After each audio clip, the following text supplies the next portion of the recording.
Hello, everyone, and welcome to Atlanta, Georgia, here in the historic Pullman Yard, where we've built the mecca for football in our production facility for the FCF. It's fan control football. We've got the Man Up Challenge, the first ever Big Man Challenge, and the FCF Draft for week number 4, as we're coming in to halfway through the FCF season for season number 2.0.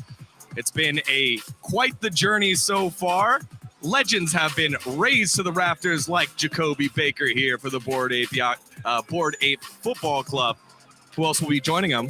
We'll find out in just a little bit as we take a look at the standings. Our FCF standings are brought to you by Flair, Board 8 Football Club, and Should Have Been Stars sitting undefeated 3-0, only separated by a point differential of 2. Followed by the Knights of Degen, Adoki, Glacier Boys, and the Beasts, with the Kingpins and the Zappers still looking for their first victory in the FCF Season 2.0. And maybe today's action will help them change their fortunes.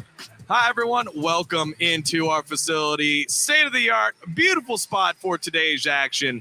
I'm Daniel Degon Gonzalez, and joining me is the coach. It's Coach Sean Liotta. Coach Liotta, it's been a great season so far, and, we're almost halfway through it. Yeah, they say time flies when you're having fun, and we sure have been having a lot of fun here in the FCF. So, I'm looking forward to tonight. This is an action-packed night here. Man Up Challenge, the Big Man Challenge, which we're about to debut, and then, of course, the drafts for the defenses in the offensive line group. So I like that we're putting a lot of shine here on some of the groups that maybe have been a little underserved there, some of those defensive units and those offensive line tight end groups. So it'll be a fun night for them tonight. Yeah, we've seen some of them go early, and we're not alone here on the desk. Joining us up top in the commission's corner is the commish. It's Commish Ray Austin. How's it going? Hey, what's up, fellas? I miss y'all over there, man. I see there's a vacant seat. You know what I mean? You could have been right here with us. I like it over here better. Oh, you like there? You got your corner over there. Look at that big sign, man. Man, the corner is straight. They putting it together for me, so I'm really excited about it. And this is for our fans today, man. Fans, you guys are going to see something completely different. We're going to get our Man Up Challenge, but now we got the big boys. Fat boys. Y'all remember that song? But we gonna have some fun tonight. But we're gonna see some new names. But we're gonna have a couple of some of our stars like Mitch Kidd and Lamarcus Carradine, and also Quantas Stiggers. Even sitting in the locker room waiting to get back out. And Roman Tatum with some of our two really good defensive backs. Well, let's have some fun today with Man Up Challenge and the Big Man Challenge. Heck yeah, and you're going to have a lot of great conversation, a lot of players. Plus, we get to see some of the greats from week 3. We had Kelly Bryant step up into the spot and really do a great job at quarterback for the Zappers as we take a look at today's schedule. The Man Up Challenge, the Big Man Challenge, the first ever Big Man Challenge, where now it's no longer just the skill positions of the QB having fun. It's one-on-one, D-line versus O-line. Can they hold for 4 seconds? We'll find out. Interviews in the commission's corner, and, of course, our FCF draft for week number 4. Now, of course, if you're wondering, hey, another draft for week number 4. We heard you earlier, fans, with the rosters locking only last week. You want an additional week to evaluate your offensive skill players before having to make tough decisions on which player to drop weekly. And so we heard you, and we agree. So because of this and our pursuit of a fun waiver wire experience for everyone, there will not be a waiver wire draft tonight as previously planned. So the roster will stay the same on the offensive side. We hope to bring you an exciting version of the waiver wire experience by next week and are working to perfect it to make sure it's fun, fair to all the teams, and easy to understand. And when we feel like we've perfected that piece, we'll put it in front of y'all for your feedback. And as always, let us know what you like and what we could do better. We're building this league with you in real time, and this is just one of the ways we can do that, Coach. Oh, absolutely. I mean, everything here is geared towards the fans. This is just going to really boost the fan experience once you're able to start dropping players and adding players through that waiver wire pool. I think it's going to be a lot of fun. All right, well, let's take a look at the action that we have for week number 4. It all starts this Saturday at 1 p.m. Eastern when the Glacier Boys take on the Board 8 Football Club. Then the Knights of Degen take on Adoki at 3 Eastern. Our evening session features the Zappers versus the Beasts at 7 Eastern, followed by the Should Have Been Stars versus the Kingpins. See these games and more on Twitch, NBCLX, Peacock, DAZN, and Fubo TV. Thanks to all of our broadcast partners. And one of the things that makes FCF so great, many different ways for you to consume the content, many different angles. We got the drone shots, you got the TO show, everyone kind of coming together for one main cause here, Coach. Oh yeah, I mean it's you know you're in here. You know if you haven't had a chance to get here and see a game live, I certainly urge you to do that. It'll be like any viewing experience you've ever had. But you can sit at home and just watch so many different angles and different cams. And you know you got the overhead cam, you got the sideline cam. We have helmet cams. Yeah. You know we have cams everywhere but the bathrooms basically in the FCF. So you know it's a great fun time for everybody. All right, now that we've set the stage for the league, let's take a look at some of the rosters, starting with the Bored Ape Football Club. And there's our marquee player right there at the top, DeAndre Francois. He's been leading the league in many different categories with Vidal Woodruff, Maurice Thomas, Kevin Felder, Ishmael Brooks, Keith Fuller, and Darren Woods. When you take a look at this roster that's staying the same on the offensive side this week, who stands out at you, Coach? Oh, I mean, you look at the leader up top, you know, DeAndre Francois, the initial #1 draft pick of the draft. He's the leader of that team. He's been doing a great job putting them in position to win football games each and every week, and very, very consistent. You know, he's consistent in his excellence out there, and I think that's why the Bored Ape are 3-0. Well, one of the other reasons is our wide receiver up top, Maurice Thomas, who's standing by with Commish Ray Austin right now. Man, Commish, we actually came in on one of my favorite songs right here. So hold up. Oh, hey. Hey. All right, let's go. Mo, what's up, big dog? Good, man. Hey, you've been a treat ever since you've been here, man. I mean, you're with the 3-0 Bored Apes. Oh yeah. You know, they starting to really utilize you now on the field. Now you came in a couple of receptions the other day, right? Yeah, Last definitely. Got the ball underneath some. Got active in the 2-point conversions, which I think should be a layup for almost all receivers. But yeah, right. yeah, we got active definitely. What do you think about the man up drill? What do you want to tell the fans they should be looking out for today? If I had to tell the fans anything in the man up drill, it would be look for the people who look not to get touched. Right. So they're the less physical guys seem to do really well here because there's so much space to work with. Yeah. And getting open in these routes is definitely critical in creating separation. Look for the guys to get real shifty and make the tough catches. That's good. The tough catches, to keep the streak going. Yeah. And man, so how do you feel, man, being with the Bored Apes? I mean, y'all a rookie team up in here, and y'all making things happen. DeAndre Francois, your quarterback, making things work. How do you feel, you know, being on this team? So the thing about the Bored Apes is they are a new franchise, but we got basically a veteran quarterback with NFL type talent, and you see a lot of these guys come in, new guys every week, but he leads very well. He spreads the ball out, and the best thing about this team is that there's no one who's selfish. Everybody's pretty selfless on the team. Man, and y'all got some ballers on that squad too, and y'all looking really good. But you know, we always talk about football, but in the FCF, we always talk about more than the athlete, right? Yep. So tell everybody what you do on the alter ego of Mo Thomas. Okay, so the alter ego is kind of it's the same thing. It's still football. I do game design at EA Sports. I do quality design and motion capture over there as well. You do the mocap with you put the suit on and the whole in the tennis balls. I've done that before. It's actually really cool. Really I've never been in the full suit with the shoulder pads. They've sent me a suit, which was awesome, and they do it Bluetooth, so I can do it at home. I can do it anywhere, and I'll be doing it in late May here. Where you guys are keeping us in the hotel. Oh wow, okay. Yeah. So thank you guys for you'll be working at work. Man, that's I love that. I love that way you even said that, man. So what do you want the FCF to take you? What's life during and after for Maurice Thomas?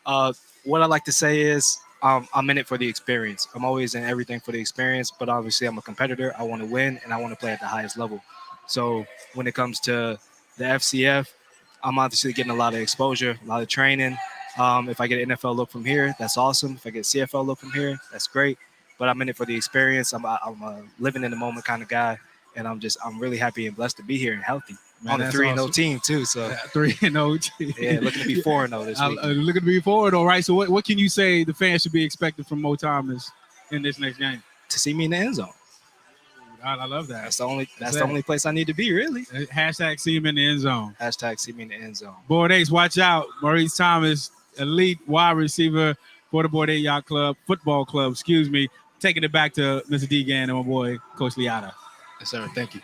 Thank you very much, Commish. And Maurice Thomas keeps it short and sweet there. Just see him in the end zone, Coach, and hopefully be able to do that. And maybe some of these offensive players will be able to do that in our Man Up Challenge today. You got the power-ups on the line, the money prize on the line as we see our duos. Again, it's a quarterback-receiver duo that play here with Alfonso Howard and Vance Leonard. Mitch Kidd, Justin Nichols, Terry Jones, Cedric Bird, Brandon Silvers, a new name with Joe Tito at tight end, Kelly Bryant, last week's debutante with Josh Robinson, Dontarius Young, and Lamarcus Carradine running it back after winning Week 3's Man Up Challenge. Devon Gibbons and Malik Elliott, as you like to call him, he's a speedster, and Brian Allen with Jacoby Herring closing it out. Now, last week, we saw Kelly Bryant and Terrence Williams make their FCF debut with the Zappers, while Martavius Bryant joined the Beast this week. After being recruited by former NFL star and Kingpins owner Jamal Anderson, Brandon Silvers will be joining the Kingpins. Now, congratulations to the fan of Kingpins for this fabulous addition, and Brandon will be making his FCF debut tonight during the Man Up Challenge. He's got an arm, spent some time over at Troy, bounced around a couple of different leagues. Coach, what do you make of Brandon Silvers? Oh, he's got NFL arm talent. Obviously, he was in some NFL camps, was in the XFL as a starter up in Seattle. Definitely big-time talent. Been very impressed with him on the practice field. And, I think the Kingpin, certainly Jamal Anderson, realizes that NFL-type talent as well and went out and got him. All right, well, we got ourselves an interview with Mr. Silvers by the mayor of FCF. It's Josh McCouga. Take it away, Josh. All right, thanks, gentlemen. I'm here with Brandon Silvers, the pride of Orange Beach, new quarterback in fan-controlled football. Brandon, tell us a little about your game. I'm a drop-back passer, considered pretty accurate, got a nice arm, so, excited to sling it around tonight. Hell of an arm. He's repping the Board Apes right now, but he's going to be with the Kingpins this weekend. How do you feel about what you've seen so far in fan-controlled football? You've seen one game weekend, you've been at practice? Yeah, I've been at practice, just trying to figure out, it's a new style of football for me. So, just taking it day by day and, trying to learn as much as I can in a week. Brandon Silvers, new arm here in fan-controlled football. Power to you, the fans. If you want him on your team, that waiver wire draft next week, take a look. Jump in that Discord. Talk to Brandon Silvers. There it is. Thank you very much, Josh. And, it's another quarterback joining the league, and there's only one team that hasn't had a keeper at the quarterback position, and it was the Beasts. And the Beasts themselves found one last week through the draft. It was Alfonso Howard, who had himself a great game. Did get some action in week 2, but very limited in week 3, gets the start, and really showed off here, Coach. Oh, I was very impressed with Alfonso last week. He was able to do a lot of things with his legs. Certainly, we know about that. But, he was able to make quick reads in the pocket and get the ball out of his hand on time and make some big-time throws as well. So I think, the maturity of him that way and kind of the new offense, able to get the ball out of his hand a little quicker, certainly has helped him there in the passing game. Yeah, well, we had the opportunity to sit down with Alfonso, so let's take a look at what he had to say.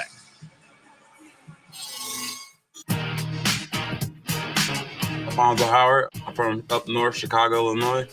I play quarterback. I'm a throwing first quarterback. Howard, let's fly. A touchdown. My mindset is to distribute the ball to my receivers. A dive to the end zone. Touchdown. When it comes to the run lanes, being able to just outrun angles and just trusting my speed. Howard will run it himself, and he's got room to roam. There's a lot of great athletes here. A lot of speed out there. So passes that look wide open there can close fast. Howard looking the other direction, and Jacoby Herring in for the touchdown. My mindset is winning the championship here, and honestly, my story is just getting started. Howard takes it himself. But how about the intensity and power from the quarterback?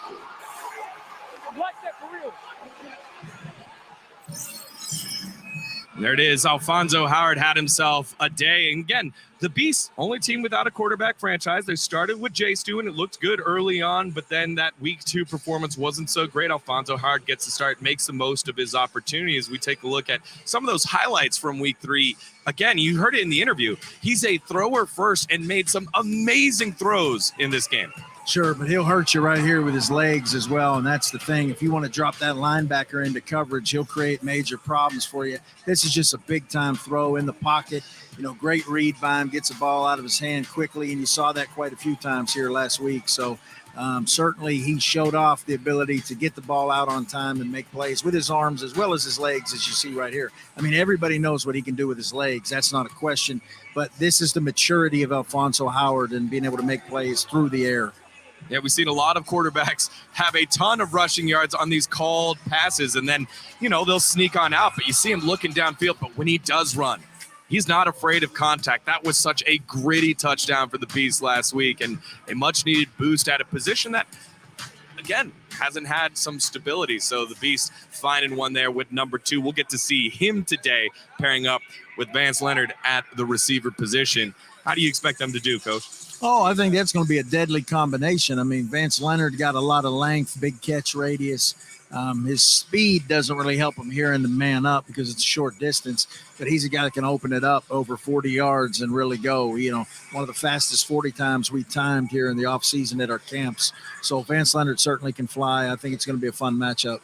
All right, well, we'll get to see if he's able to link up in week 4 with his also, I guess, keeper league teammate in Lamarcus Carradine. We had the opportunity to sit down with him. Let's hear what he had to say.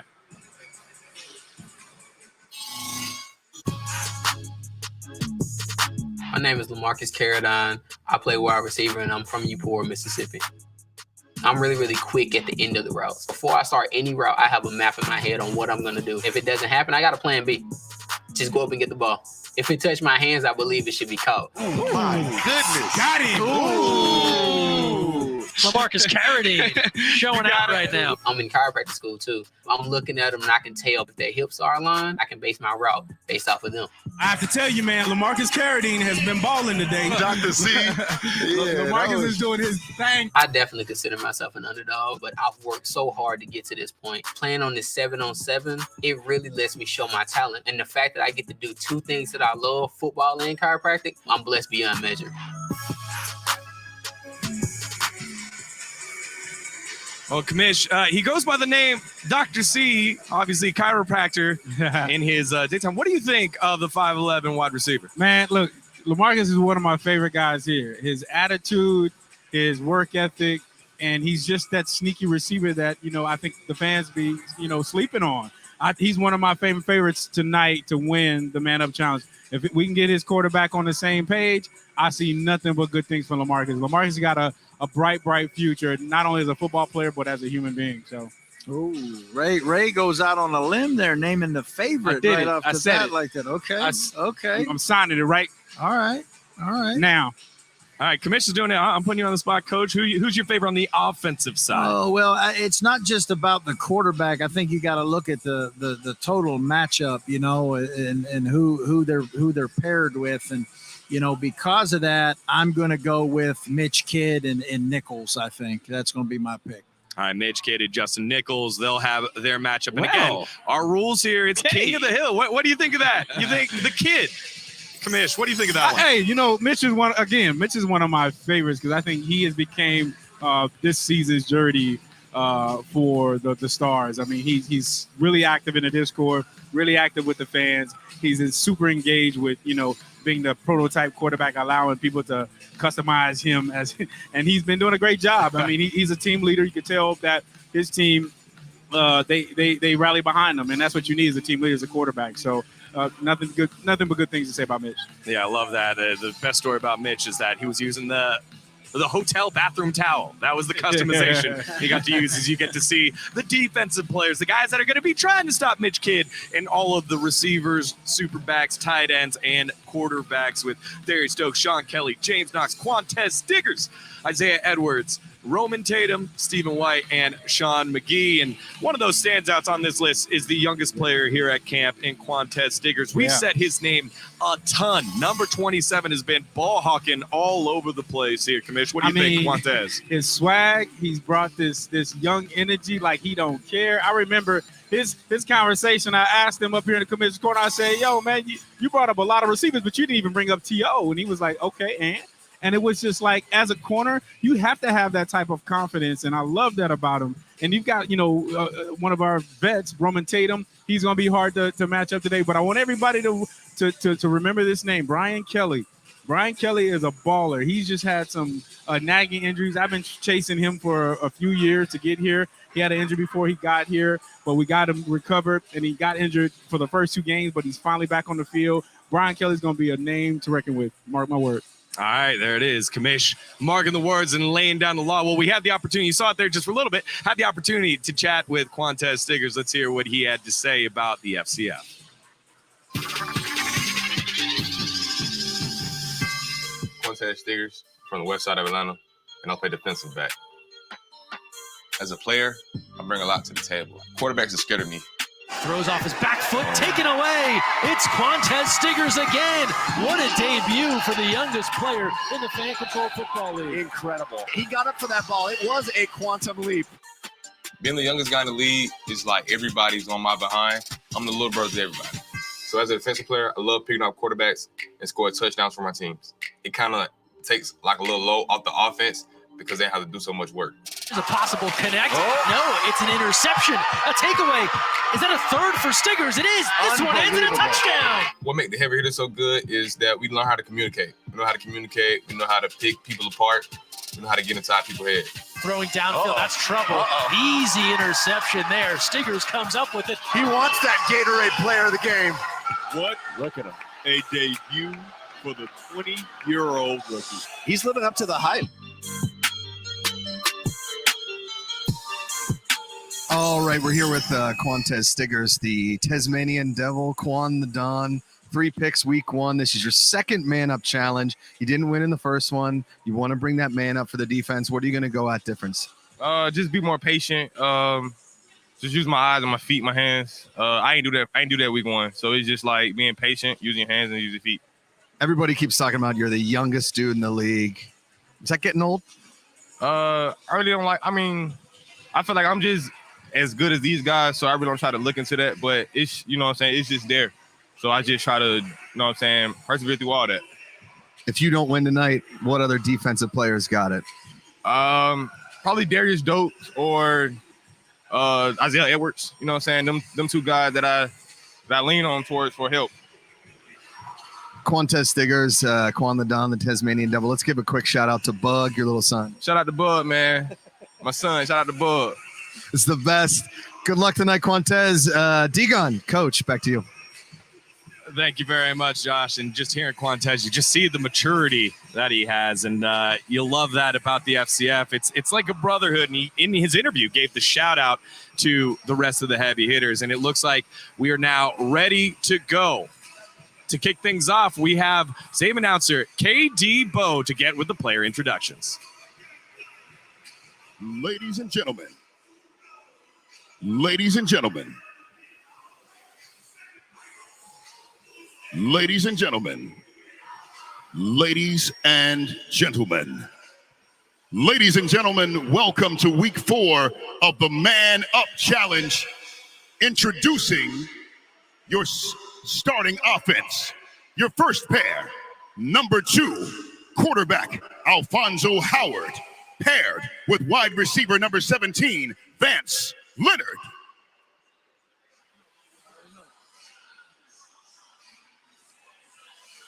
Your second pair, number 4, quarterback Mitch Kidd, paired with wide receiver number 84, Justin Nichols.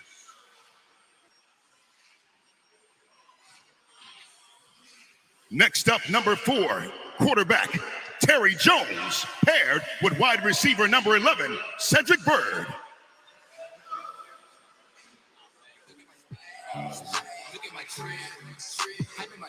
Next up, quarterback number 13, Brandon Silvers, paired with tight end number 85, Caleb Irving.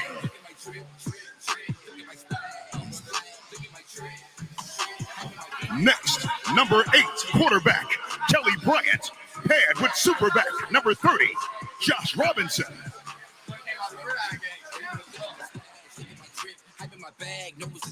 Next up, quarterback number 15, Dentarius Yan, paired with wide receiver number 13, Lamarcus Carradine.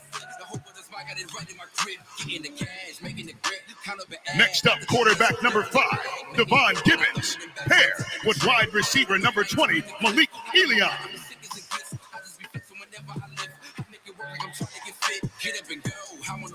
And finally, quarterback number 7, Brian Allen, paired with wide receiver number 4, Jacoby Herring.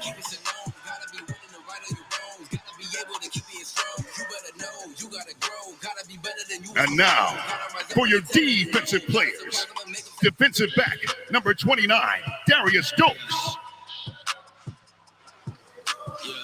Defensive back number 22, Jay Dixon. Defensive back number 37, James Knox. Defensive back number 27, Quantez Stiggers. Defensive back number 20, Isaiah Edwards. Defensive back number 21, Roman Tatum.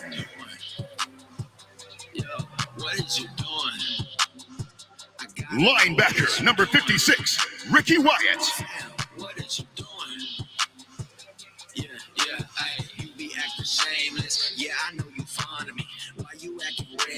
And finally, linebacker number 8, Sean Mcgee.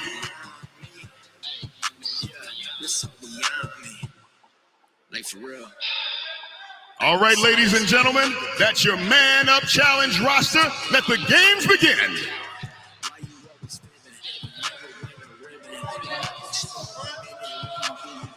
There you go, Twitch chat. We saw you, ladies and gentlemen. Ladies and gentlemen. This is my KD Bobo. Ladies and gentlemen. We heard it a few times. He's great. He's I great. love KD, He's man. awesome. Oh, he's awesome. All right. Absolutely. So if this is your first time watching, you're wondering, what the heck is this and why is it important? Well, we got a video for you. Take a look.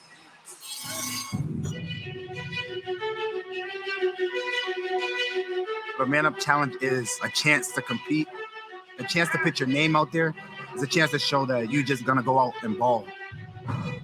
Fans get to really see what type of player you are. And the Man Up Challenge is very unique. It's one-on-one type.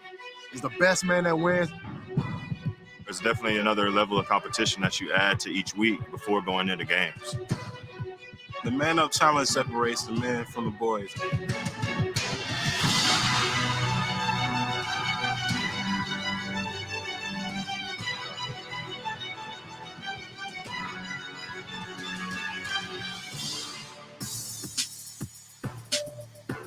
The Man Up Challenge is a very important event where we can gain power-ups for our team. That's definitely something we need during the game, so that way we can have some advantages over the other team. Them power-ups come in handy. I know we've drafted a defense that has the power-up. It could be down to the wire, and you can just flip the game just like that. That power-up is very important for the fans, important for the team, because that's one extra thing that we're able to use during the game to help us win. The bragging rights are huge, man. I think it's a great opportunity to scout some of the DBs that go up there every week, week in and week out. I'm supposed to catch the rock. And as a defender, he's supposed to stop it. So it's like, who's better at what they do? Also, there's money on the line, too. Literally money on the line. I want to win the bonus check. That's what I want. That's what I want.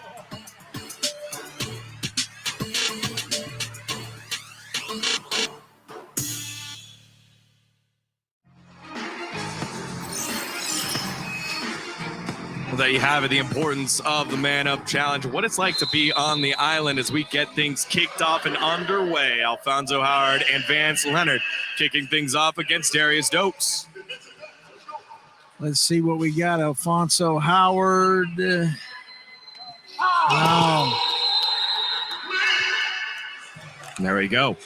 So Darius Stokes, the chosen one, holding that edge. And so he'll stay on. So your first time watching, the side that wins will stay on. It's King of the Hill, a battle of endurance, and not just technique, but endurance as well. There we go, Mitch Kidd and Justin Nichols. And again, these guys, that's a good job by Nichols of holding on to the football. But what these receivers are doing that's getting them in a bad spot, they're shortening the area they have to work with these route stems. Like they're running it too far into the wall there. They need to use more of the middle of the field. I agree with Sean. I thought both of those first reps with Darius Stokes was great. He was pushing that wide receiver to that sideline, using that sideline as a second defender, but, they still came up with the ball. Now, Nichols is a guy that's hungry, though, Ray. Nichols is a guy that, he came in as a defensive player. We moved him over to the offensive side of the football, and not a lot of people know about him right now because of that. So I'll be honest, that's why him and Mitch Kidd were my pick, because I think he's hungry to try to get on some radars right now. And, you got an MVP candidate, Mitch Kidd. There you go. Then he's about to eat tonight then. That's why I said it's not just about the quarterback. I think it's about who they're paired with and the motivation factor and the hunger. And Definitely. I think you have that with Justin Nichols here. Even when you have the challenge with, bigger defensive backs and smaller receivers. And I think you see it right now. That's why you're starting to see these run off. Justin Nichols putting some great routes together. Was able to climb them there, get loose behind the DB. And you know how that is, Ray. Those DBs want to feel you, right? You want to feel it, and he didn't lost contact, and that's why he was able to separate there at the top of the stem. Yeah, exactly, and he's got to get his hands on these receivers. I say this, especially guys like Quantez. Quantez is a physical guy at the beginning, so I think he knows what he has to do. He knows he's got to get his hands on these guys. That's what he said he was going to do. Quantez Stiggers now trying to hold him. Ooh. Get it? Ooh. Nichols putting Quantez now. That's a string of 4 right now. That's a spin cycle right there, and Nichols taking a quick breather again. They are on the timer, and they stay up as long as they keep getting them. And if we see this replay, if you watch Quantez, we teach our defensive backs, keep your eyes down on the hips. You can tell he was looking up already went for the head move, and looked like he was just searching, looking for the guy. And they got something elaborate drawn up here. They're really doing a lot of talking here, so we got to see what they got. It better be good all that time they spent talking about it. There it is, Quantez Stiggers. Again, you got to get rid of the ball after 3.5 seconds. Was trying to cover for that long. Now Isaiah Edwards on coverage. To the corner. Nice job. Nice job. Nice job. I didn't like him not getting his hands and being physical at the top. He made it a little difficult for himself, but he put himself oddly in a good position to play that ball. Not bad right there. And the streak Stayed is over 4. top. 4 is the early leader right now. Not bad. Oh, whoa! You know what? And that right there shows me he was watching the first few reps.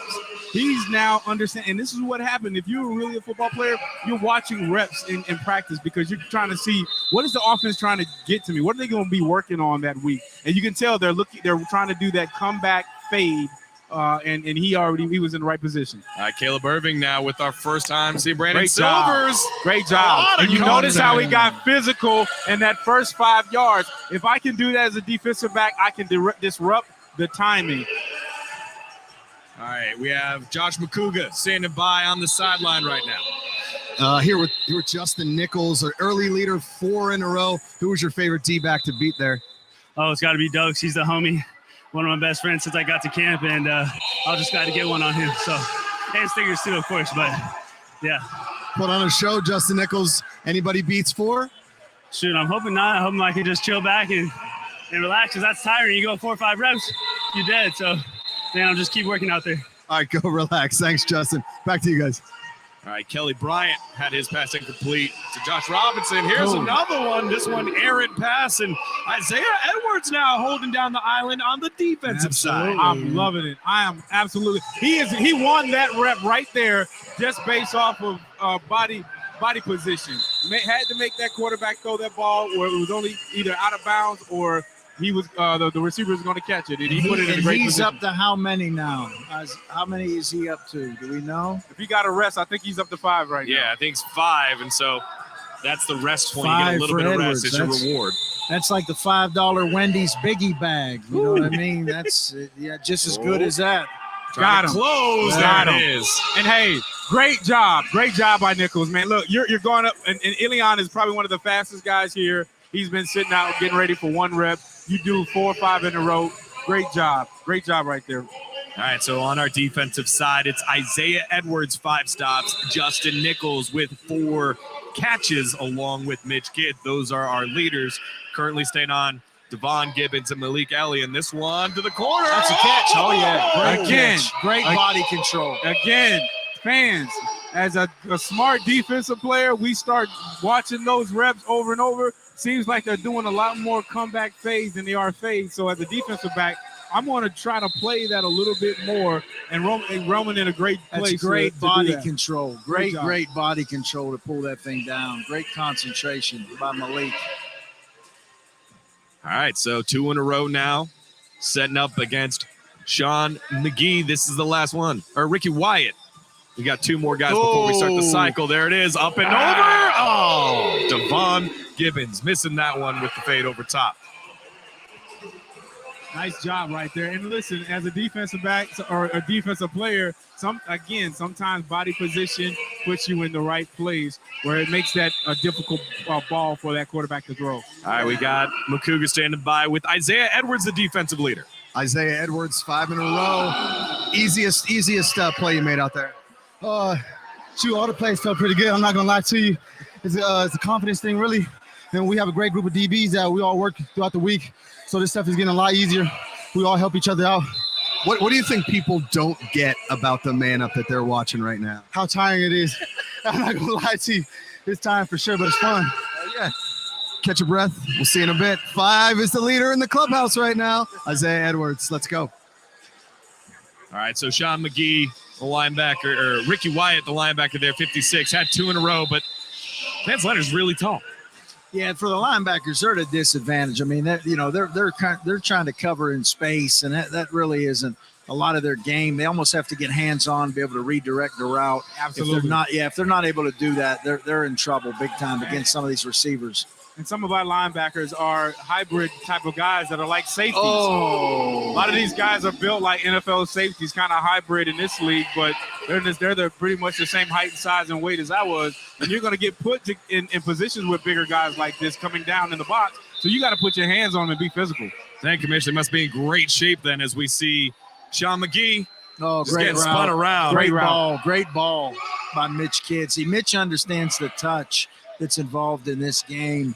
You know, a lot of guys would have threw that, that's just experience. You saw the rep before. Alfonso Howard had the same similar route through the bottom of the back of the end zone. Mitch Kidd was able to put the touch and drop the ball in there where it needed to be, and that comes with experience.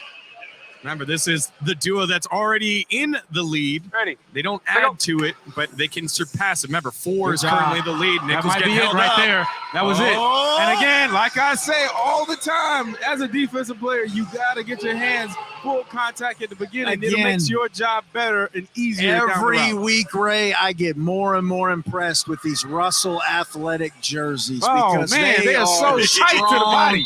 They There's are nothing strong. to hold on to. They do not tear when you pull on them really hard. They really high quality jersey, Russell Athletic. Coach, they're like skin, man. You can't even fit. It's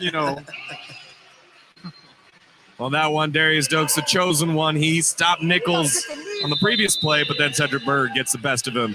And so now Cedric Berg and Terry Jones on the streak with 1. Again, current leader in the clubhouse is Mitch Kidd and Justin Nichols with 4 in a row. Yeah, we're looking to TJ to activate, start making some really great plays. These are the type of plays that he has to make. Those are the type of plays you want your top league quarterback. It was a good ball. Yeah, that's a good ball. You got to make the play on that, and it's going to get interesting for Terry Jones here because you have Brandon Silvers now coming on to the Kingpin. So absolutely. It's going to be interesting to see what happens there, how that shakes up. To be honest, Sean, that's how I brought it up. We're going to constantly put stronger and stronger athletes into the league. And there you see the NFL players arm. here. There you see the NFL arm of Silvers there, and drop back passer, He has a different style of game than Terry Jones. And, I think they can coexist together. I certainly do.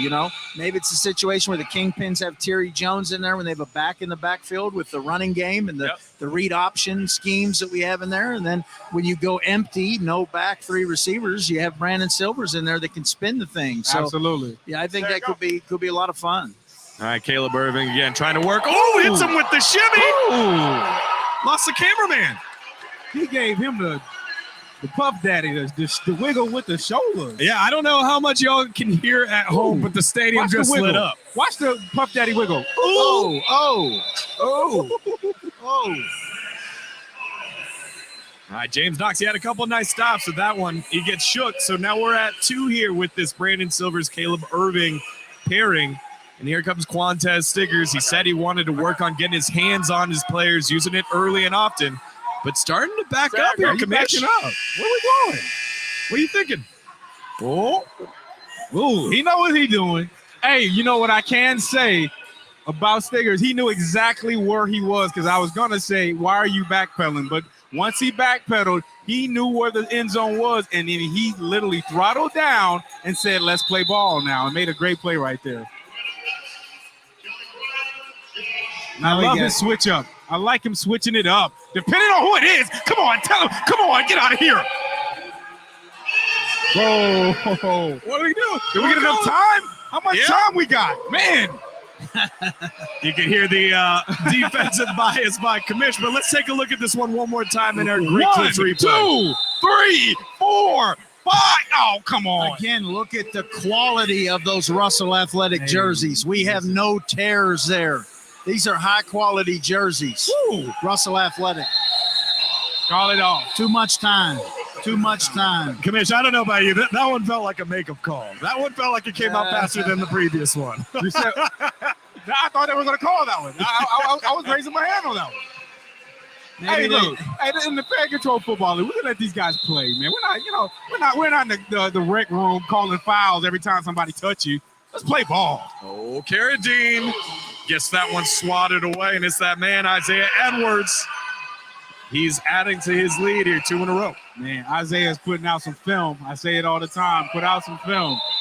Put out some film when you competing.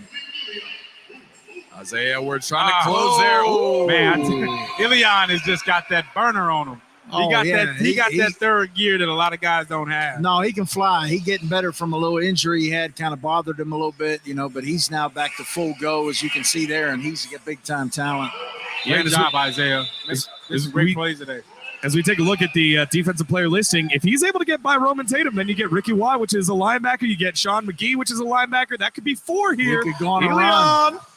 Got him again. He might see it. But now what he has to do here is not allow the linebacker to get hands on. And I don't know what Roman was doing just now. What was we're playing patty cake? We didn't even touch him. We just kind of threw our hands out there and said, hey, how you doing?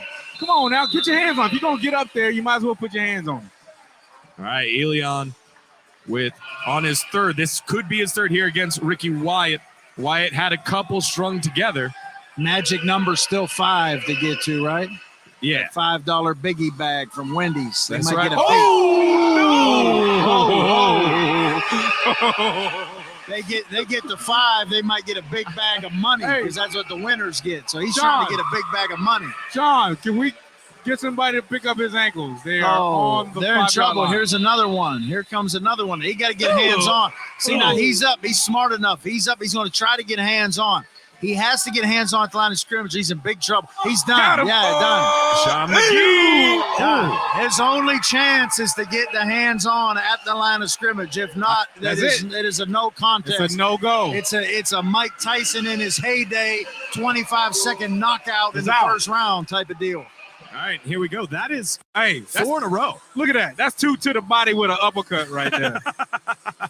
Man, come on. It's a little late. Here we go. This is for the lead. Right now, they're tied with Justin Nichols. Will Devon Gibbons and Malik Allion be able to do it? They got to do it against the chosen one.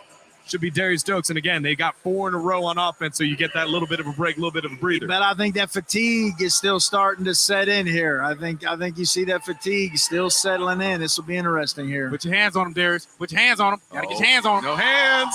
Oh, there you go. 5 is still the number. All right, so we got ourselves a tie here. Good run there by Devon Gibbons and Malik Elliott. I think that one is one of those where when he looked up, couldn't see the ball over Darius Stokes. And that one goes incomplete as now we've got Brian Allen and Jacoby Herring. I'll tell you, man, Jacoby's one of my favorite guys here, man. He can ball. He's a baller. He shows up on Saturday. All right, BA looking for it. Oh, that was a lot. Pleading the case. Falls on deaf ears. Jacoby Herring not going to get in there. It's so funny that we think that just that little tug is just going to make such a big difference if you actually catching the ball. But just catch the ball. That little tug. Again, like I said, those jerseys are high quality. Russell Athletic. They do not tear no matter how hard you tug or pull them. Oh, yeah, it's a catch. Oh yeah, that was a moss catch right there. All right, after that catch, we're standing by with Josh McCouga. Take it away. Thanks, Degen, here with Malik Elion.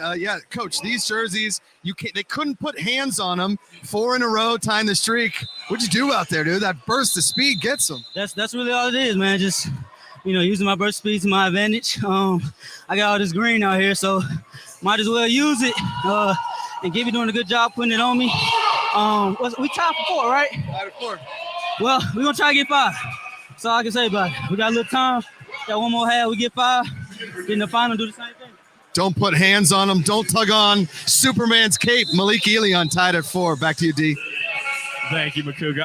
I love these interviews post-running 4 or 5 routes. Everyone at home's thinking, oh, I do 4 or 5 routes. You're getting jammed. You got to fire off every time. Yeah. And then you got to think of all the words while McCouga's asking you questions. Leonard goes up for it. Not quite able to pull that one down. Hey, Degen, everybody sounds like a sprinter after a 100-meter dash. Like, yeah, I trained really well. I tell you, man, look, Vance just had 2 great reps right there, making the type of plays that he can make. The first one, he just mossed somebody. The second one got real physical in the end zone, laid out for a ball, just didn't get that one. But I tell you, Vance Leonard's got that ability to be a big-time wide receiver. Oh, absolutely. Great catch radius. And now we're back to Nichols here.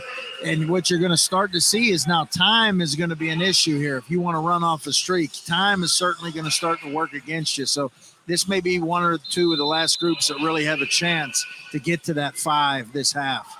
Yeah, again, we saw this combo earlier. They currently tied for the lead with 4 apiece with Devon Gibbons and Malik Elliott.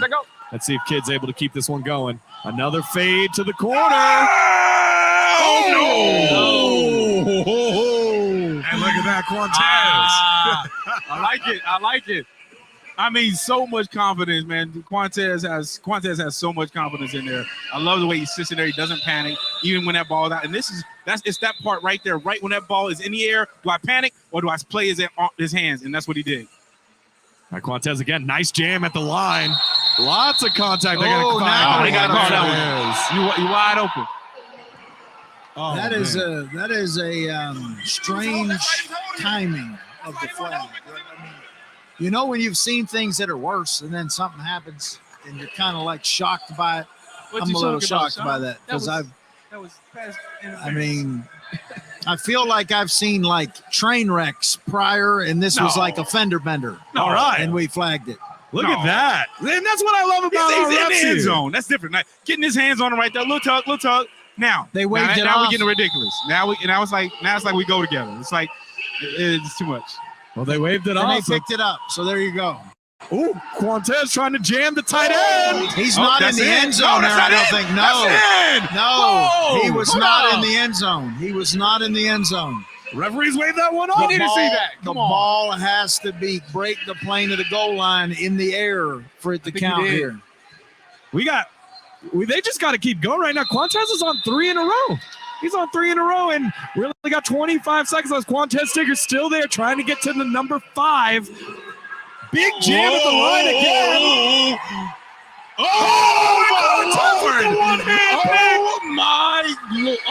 Wow. I think that's going to be the timer. Let's take a look at that one more time. Quantez Stigger's putting the man strength right there on the Josh Robinson.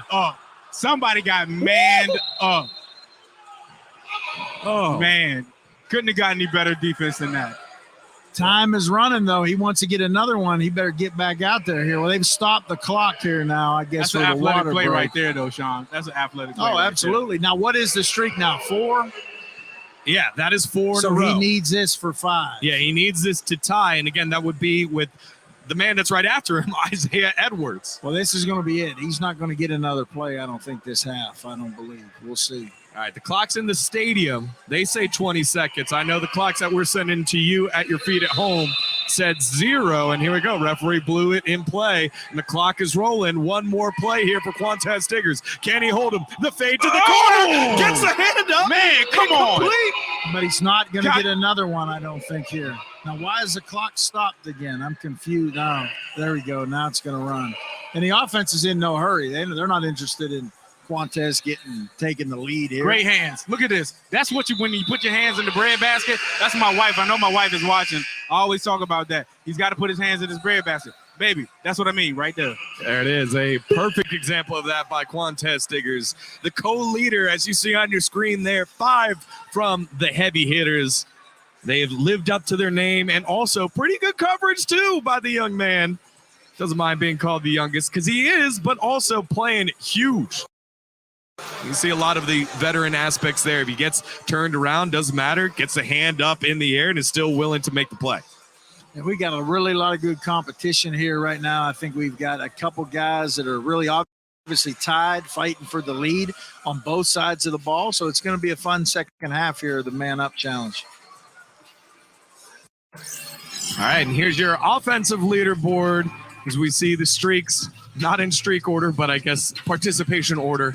Yeah, Mitch Kidd and Justin Nichols there with Devon Gibbons and Malik Elion currently with 4. Everyone else kind of sitting around with 2. Haven't been able to get anything going is Dartarius Jan and Lamarcus Carradine.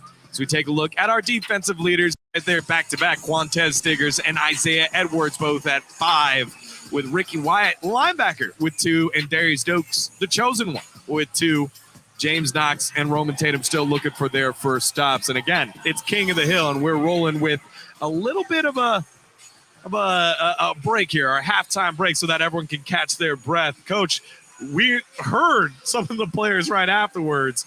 How much is it important for them to kind of reset their mental and get their breath back here? I mean, I wouldn't even say they're mental. They're just trying to get some oxygen probably right now and some Gatorade because, you know, of course, Gatorade, another great sponsor of the FCF. It's delicious, you know, and obviously going to recharge them here for the second half. But, you know, they've got to be ready to go because this is very taxing on your body. You know, this will push you to the limit, and I think you're seeing that so far. So it's going to be whoever's probably in the best condition and can get a streak going and maybe get favorable matchups where you have a couple of those linebackers in a row could be the one that decides it here. Again, I think it's going to be one of those plays where a linebacker where you think, okay, as linebacker, I can get through him, is going to be the one that slows it down. Kamish, what you seen up there as the key for today's action so far? Hey, I'm loving it. I called it out when Maurice was up there. I said it's going to be a defensive day. And to see, you know, Jay Nichols and Stiggers just go at it, it's been great to watch these young boys come out here and do it, man. I absolutely love it. And then we talking about data, and I know I hear Coach, you know, hitting it at the right time with the Wendy's value pack. Listen, we got Connexon in here, man. Listen, Biggie Bag, excuse me. We got Connexon in here. You know what? I wish we would have had them, the data of that. We've got these players going rep after rep, seeing their performance. Next time, we're going to have our Connexon data. Make sure you fans can see that. Awesome. All right, I love that. I love that. All right.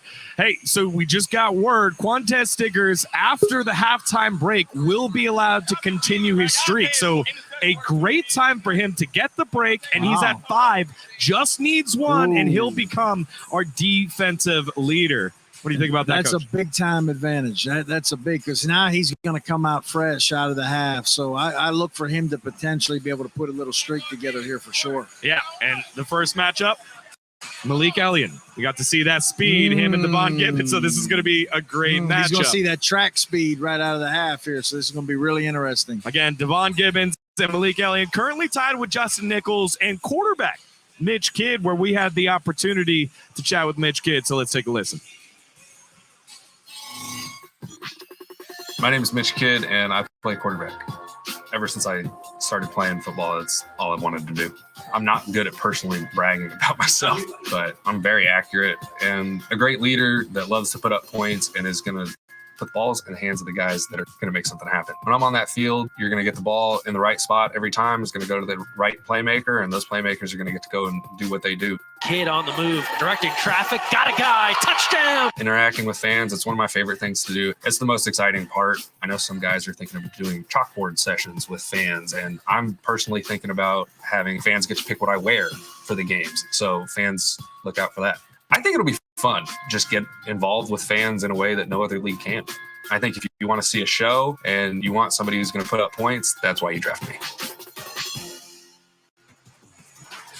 Now you have Mitch Kidd, who's standing by with Makuga as he and his partner are leading right now.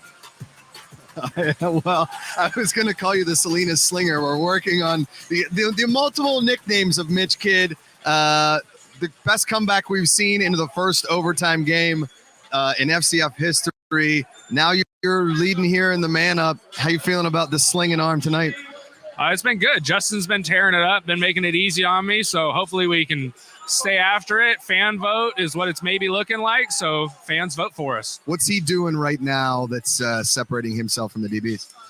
He's just getting great releases right now. He and Malik are both just taking off on some guys, getting some fancy footwork in there and making it happen. Your arm better from 40 yards out or a 10-yard just bullet? Shoot. I don't think it really much matters. Okay. So feel like you're better when you're getting hit in the back of the end zone on a 40-yard dart or right here, nobody in your face? Nobody in my face. It feels better the next day. I can tell you that much. QB customization every Friday, 5:30 with Mitch the Kid, the Salinas Slinger, Mitchie the Kid. Get Mitch slapped. Back to you, Degen. I love that. We're customizing his nickname too. Let's put that one up to vote. Makuga, maybe we can get him to offer up a couple of examples and we can get that one voted on. Mitch Kidd, again, one of the players where he offers all different kinds of customizations. As we take a look at the teams to beat here in our man-up challenge, it's Kidd and Nichols at 4 and Gibbons and Elion at 4.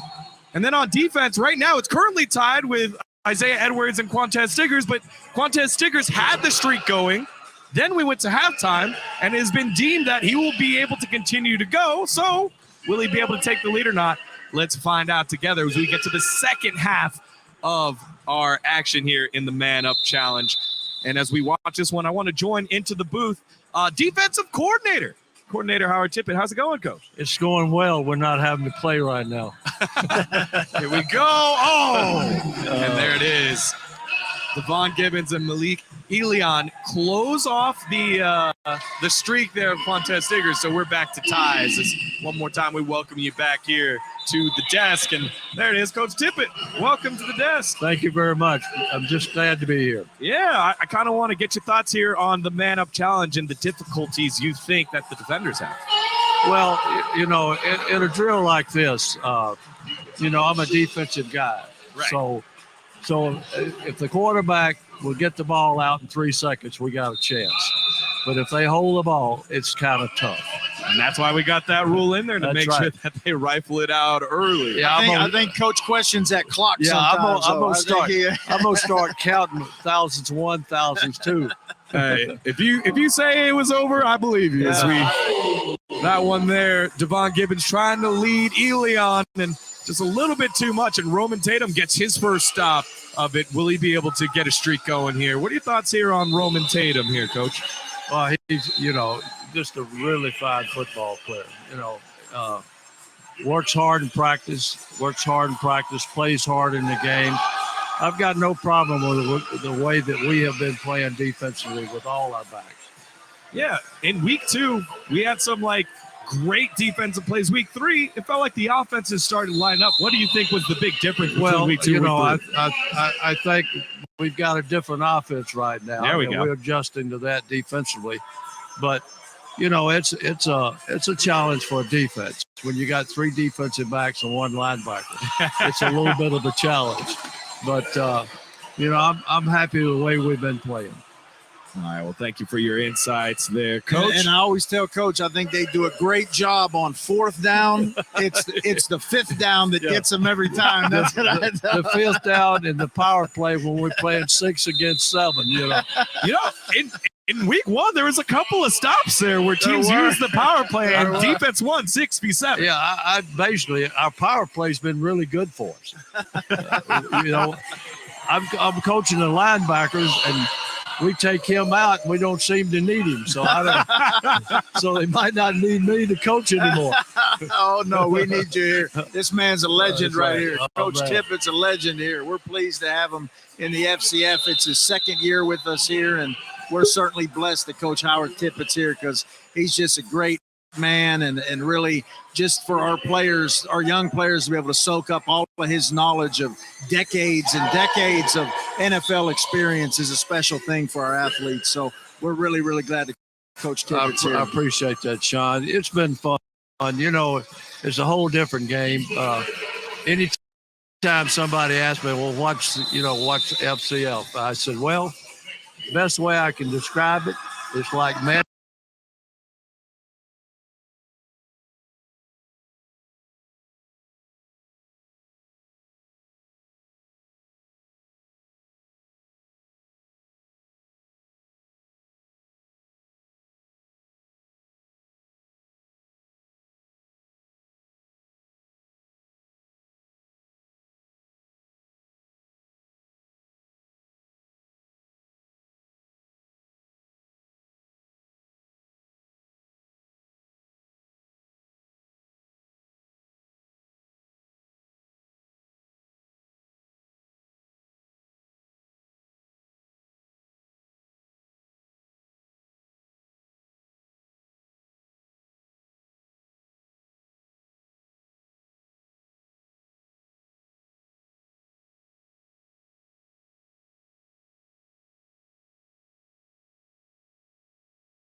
Hello.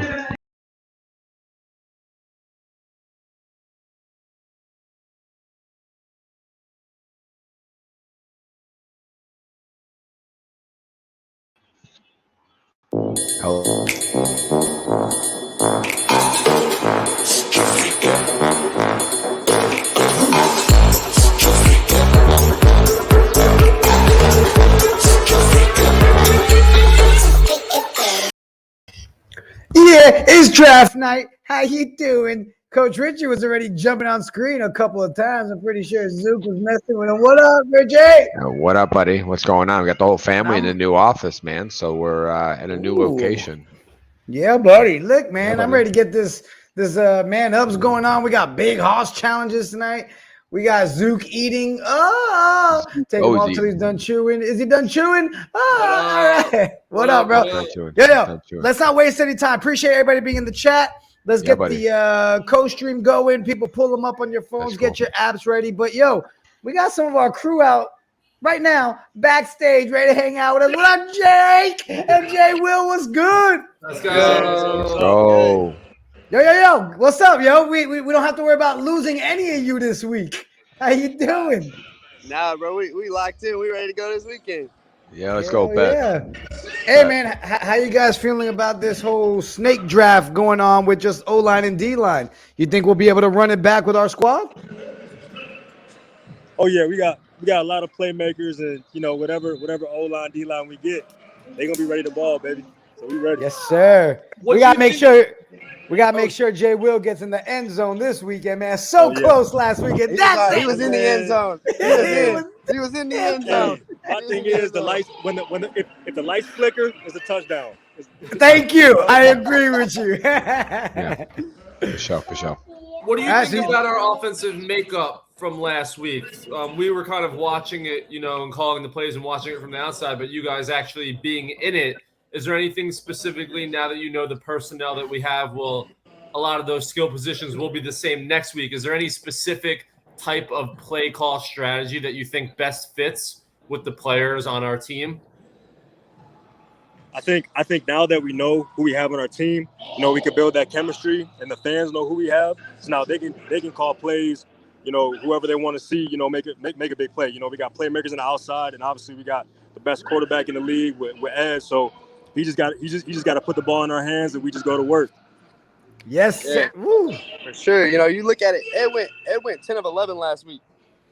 Like, dude only had one incomplete pass. Like, you go down the list of the other teams in the leagues, they have drops. Their quarterbacks out here throwing 4 to 16. Like, we're gonna be consistent.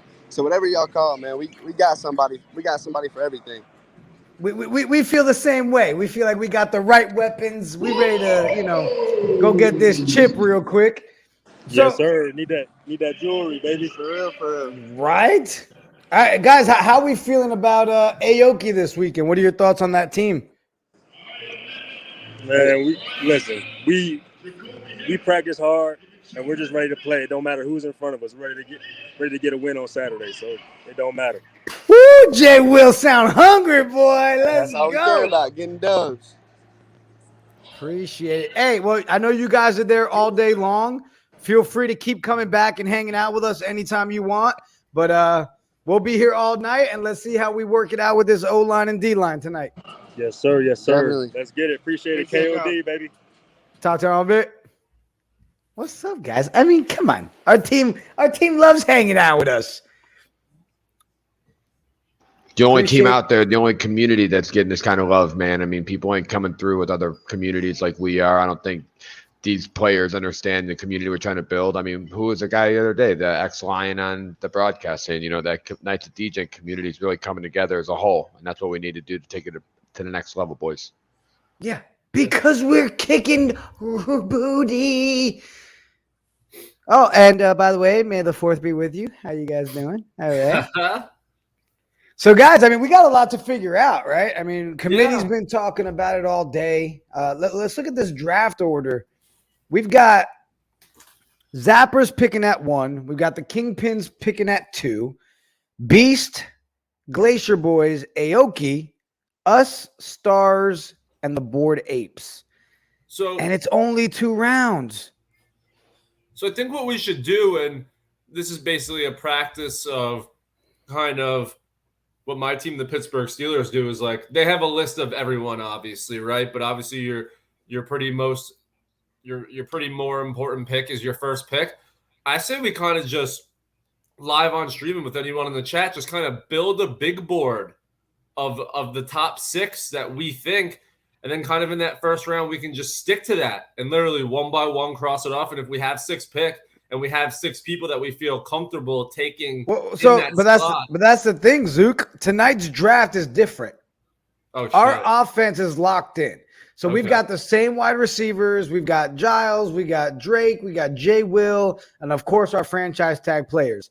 Tonight's draft is only drafting O-line and D-line for this week. Each O-line and D-line can only be drafted twice. So we're in that situation where those first 5 picks will really tell us what we need to do when we're going up against Aoki this week. They pick right before us. So I went ahead and broke down a little bit of my O-line draft board here, and I'll share it with everybody so we can check it out. Obviously, I got our boys in the top there. We got Force Field coming in at number 1. Based on stats and how things have been going over the last couple weeks, the Wall being there in second place. Then I've got Trenchman and Block Party for our O-line. Okay. Do we think we're going to even have a chance to get the 2 teams, or the 2 units we really want? It's kind of tough. That's what I was going to ask you. And to draw a little bit of a easier question for us, so we can understand it a little better. Is there any way you can go back to that graphic where you had the 4 defenses? And if we're rating, I'm sorry, was that offensive line or defenses? O-line. Yep. O-line. Here's the O-line. If Force Field is a 10, can you just tell me, based on your research, if force field is a 10, what would you then rank the wall, and what would you rank trenchman, and what would you rank block party, just so I can get a feel for kind of the differences in value between the quality? So the O-line, force field for me would be the top. So we give them that 10, right? Okay. And for a couple of reasons. One, the chemistry that we have with them already for having them 2 weeks in a row is huge. You know, these guys make it clear they want to be Knights of Degen, but when it comes to stats, when you've got Epa creating the pancakes he's creating, you've got Tommy Touchdown OJ himself, who caught 2 touchdowns last week as the only tight end that did, one for us and one for the other squad he was on. So force field is going to be that number 1 pick for me. Right behind that, I'd say right at a 9 would be the wall. Okay. But then I'm going down to like 5, 6 between trenchman and block party. Like, to me, that's where the drop off is between those two. And now you got to look at that relatively, because now if you have a graphic for the defense, I want to ask you the same thing. Like, what's the difference between the 3rd and 4th best over the 1st and 2nd? Because I think that's kind of going to decide for us what we want to do with that 6th pick. If, you know, it happens to, probably not the 6th pick, because it seems like with that 6th pick, if everyone could be drafted twice, we should get the 2nd best offensive line or defense. So we should probably be able to fit like the top 2. But I'm wondering, on the way back, do you see the same difference in value between D block and shutdown squad versus the hitman and heavy hitters? So to me, again, this is one of those situations. D block and shutdown squad are going to be your top 2 hands down. So 10 and D 9 block, again. yeah. And the reason being is they both have opposite strengths. D block has proven that they're dominant at the line. We've got Slick Nick. That squad really has proved itself 2 weeks in a row for us to, in my eyes, to be one of the best defenses, if not the best. Shutdown squad also coming in with the same amount of wins as D block this season. The thing with shutdown squad is their strength is going to be their secondary. So really going into this week where Aoki with Mitch Kidd and their big wide receivers, Boykin and Patrick Smith, it looks like we might have to rely a lot on corners. But week 2, Mitch Kidd showed when he has a lot of pressure in his face, it throws off his game. So to me, those are your 2 top defenses. And then I'm kind of torn here, Zook. Hitmen and heavy hitters have decent pieces, but I think the drop-off is between the D-block shutdown squad and then your hitman and heavy hitters. What's interesting about how you broke those down is I actually am a strong believer in that the best way to stop a passing offense, and no matter what league today you're in, you play some style of modern offense, the best way to shut down great receivers is actually still pass rush. So I would follow up that, where if the 2nd best defense is known for their corners, and even if there is a little bit of a drop-off between the 2nd and the 3rd and the 4th, do the 3rd and the 4th, do either of them kind of have similar styles of pass rush versus that 2nd best team? Because I still think if you have like a decent amount of pass rush, you can get away with maybe a lesser quality of corners. Because we all know, we're all fans of the NFL. It doesn't matter how good of a cornerback you are. If you have time in the pocket, these receivers and these athletes are going to get open. So for me, if we're always going to try and narrow it down to one specific differentiator, I'm always going to try and look for the pressure up front over everything else. Right. Yeah, and I mean, look, even Peanut in the chat said it himself. I think force field and D block should be our targets. If it ain't broke, don't fix it. And I agree 100%. But here's the thing. Hold on a second. You know what? Let me take the challenge off the screen. Let's bring in our QB1. What's up? Yo. We got the whole game. Oh, yeah, what's up, bro? Oh, that's our receiver now. Let's go. Let's go. Yeah, we hanging Hey, out. how we feeling about tonight? Say it again. How we feeling about tonight of being able to get our Like guys every back? night. Like we gonna win? Like every night, we feel good about everything. Let's go. Well, look, I know Ed and I got together earlier, guys, and always love to share with the committee, but wait a minute. I see a Bored Ape in the chat. What's up, Info Arcade? He's coming to scoop in some info. Not in. Why he in here? I don't know, man. You know, everybody wants to get a piece of the alien quarterback. That's why. Ed, the MVP They first week alien was crap. the chance. You gotta tell them the first week was the chance. Now they missed it. Immortal time. I'm immortal. Hey, you know what? He said it himself. Hey, we don't play this week at all. He's right. Welcome to the party, info. Yeah, man. So Ed, man. Yeah. Ed, I have a question for you if you don't mind, Ed. A lot of times we ask you about, you know, what we should do on the offensive side about the ball, but what's very interesting is I think the quarterbacks really have a better understanding into how actually all the other defenses are doing. So if we can't get D block and we can't get, what was the second best defense that you said, Jay? Yeah. So Ed and I had this talk earlier, Okay. and second place shutdown squad. Well, my question was, I think we all think shutdown squad is. I was going to ask him about the two other defenses, if you could say their names, because he's probably played them, and if it comes down to we have to choose between them, I think no one more than someone that's played against them can kind of tell us which way we should go. So Ed, after shutdown, it's hitman and heavy hitters. What do you think? No, D Block be on our team. Justin Foster, whatever team he on. Justin Foster. I think he actually might be on the hitman. I'll double check. So that would be our third option. My roommate. He good. No, he's good. Okay. All right. Well, so Ed, do you agree with us? I mean, obviously D Block is our first choice. Shutdown squad coming in second. Yeah, that's good. I told you that earlier. That's my pick. We're on the same page here. All right, cool. Well, Ed. Offense as well. Yeah, we had that conversation. All right, go enjoy the man ups and come back and check in with us a little later. He said he a fan of us. Oh, wait. What's up? Oh, what up, AJ? He a fan, he said.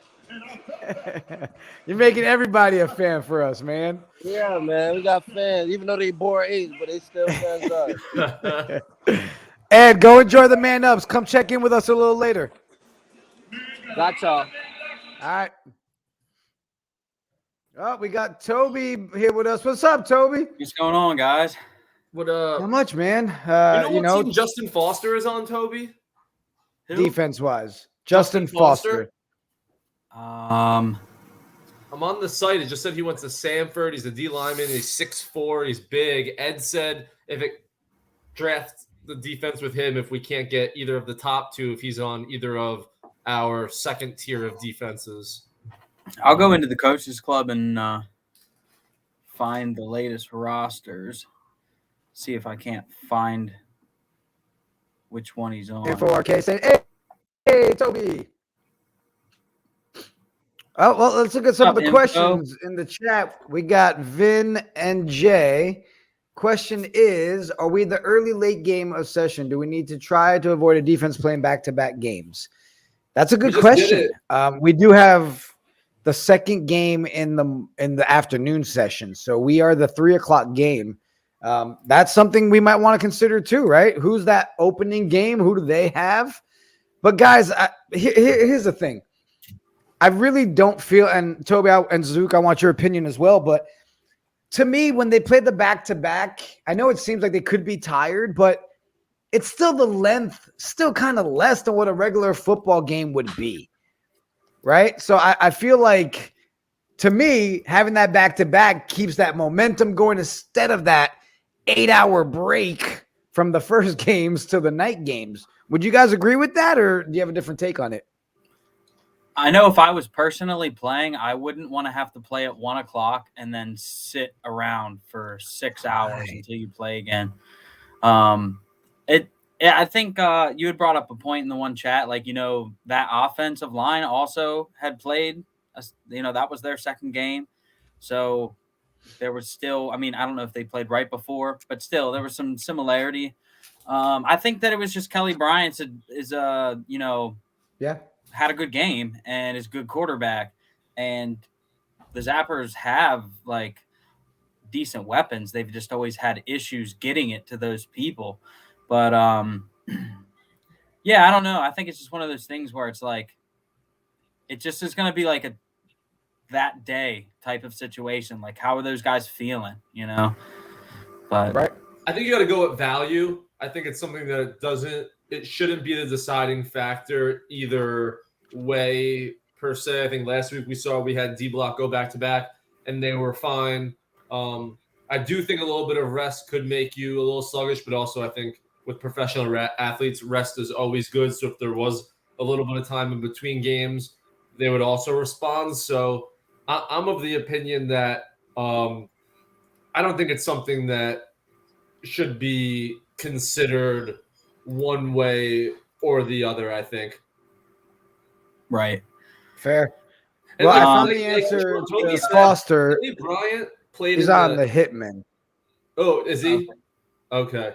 I was And gonna say, like Kobe I was see him in the saying, box score under should have been stars, but I didn't know what defense they had. like Kelly Bryant played in the NCAA football like semifinals, like when they went to 4. Like that guy can like play football. Like there's our defense, like D-Block. Maybe we were unaccustomed to them having the ball moved against them as much as they were, especially what we saw the prior week. But sometimes you just gotta hang your hat and give props to like the other team. And at the end of the day, when we needed plays to happen, as we saw in that last drive, D-Block kind of stepped up. And in tight games like that, when you're playing high-powered offense, the game plan isn't to stop them every single drive. It's make it as hard as possible. Even when they do score, make it that they have to grind it out. So when we do get to those late parts of the game, like we saw, they're tired, they're a little frazzled. We kind of have momentum on our side. So I think D-Block played very, very well last week, even if the stats in a vacuum may paint a different picture than the prior week.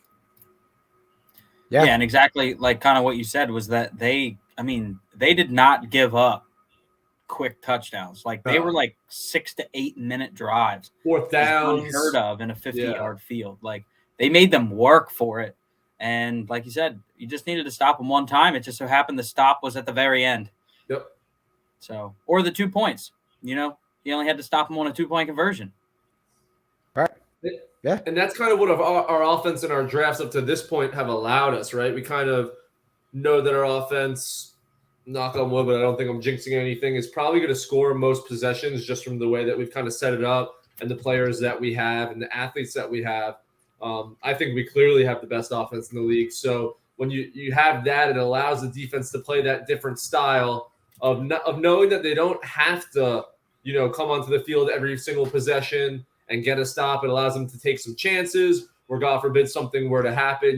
We have Ed and the guys on the other side that can go right down the field. So it's going to be interesting. And Jigga, I know you told me the change in draft for today, but is there a draft next week for offense and defense again, or is this it? So there's going to be a waiver wire next week. It was supposed to go into effect this week. They're working out the kinks, and that will be announced this week on how next week there'll be a waiver wire. Plus, we'll also be drafting the O-line and D-line one more time. Okay. So we don't lock them in this week. Okay, right? that's huge. Yeah, and then we'll see what happens with the waiver wire. Because I guess one of the issues, for instance, when I was talking to some of the guys, they're like, okay, well, some people are just going to want to drop their backup quarterback, which makes sense. Problem is, you still need to have a backup quarterback. So you're dropping it to drop it, but you're not really going to take somebody else that was put in the waiver wire that isn't a quarterback. So I guess they're working out the kinks on, hey, wouldn't it be fair if we're doing a snake draft and those people that are, let's say the Bored Apes this week, right? They can go in, grab their offensive line, defensive line, then get a best available receiver at that, come back around. So hopefully they'll work out what the little kinks were, and then we'll try it next week. But what's exciting about tonight is this is the first ever after these man-up challenges that they're doing the big man challenge. One O-line versus one D-line. They're playing for cash. So it's going to be the first time they premiere. It's right after these power-ups. So I'm excited to see what that's going to look like.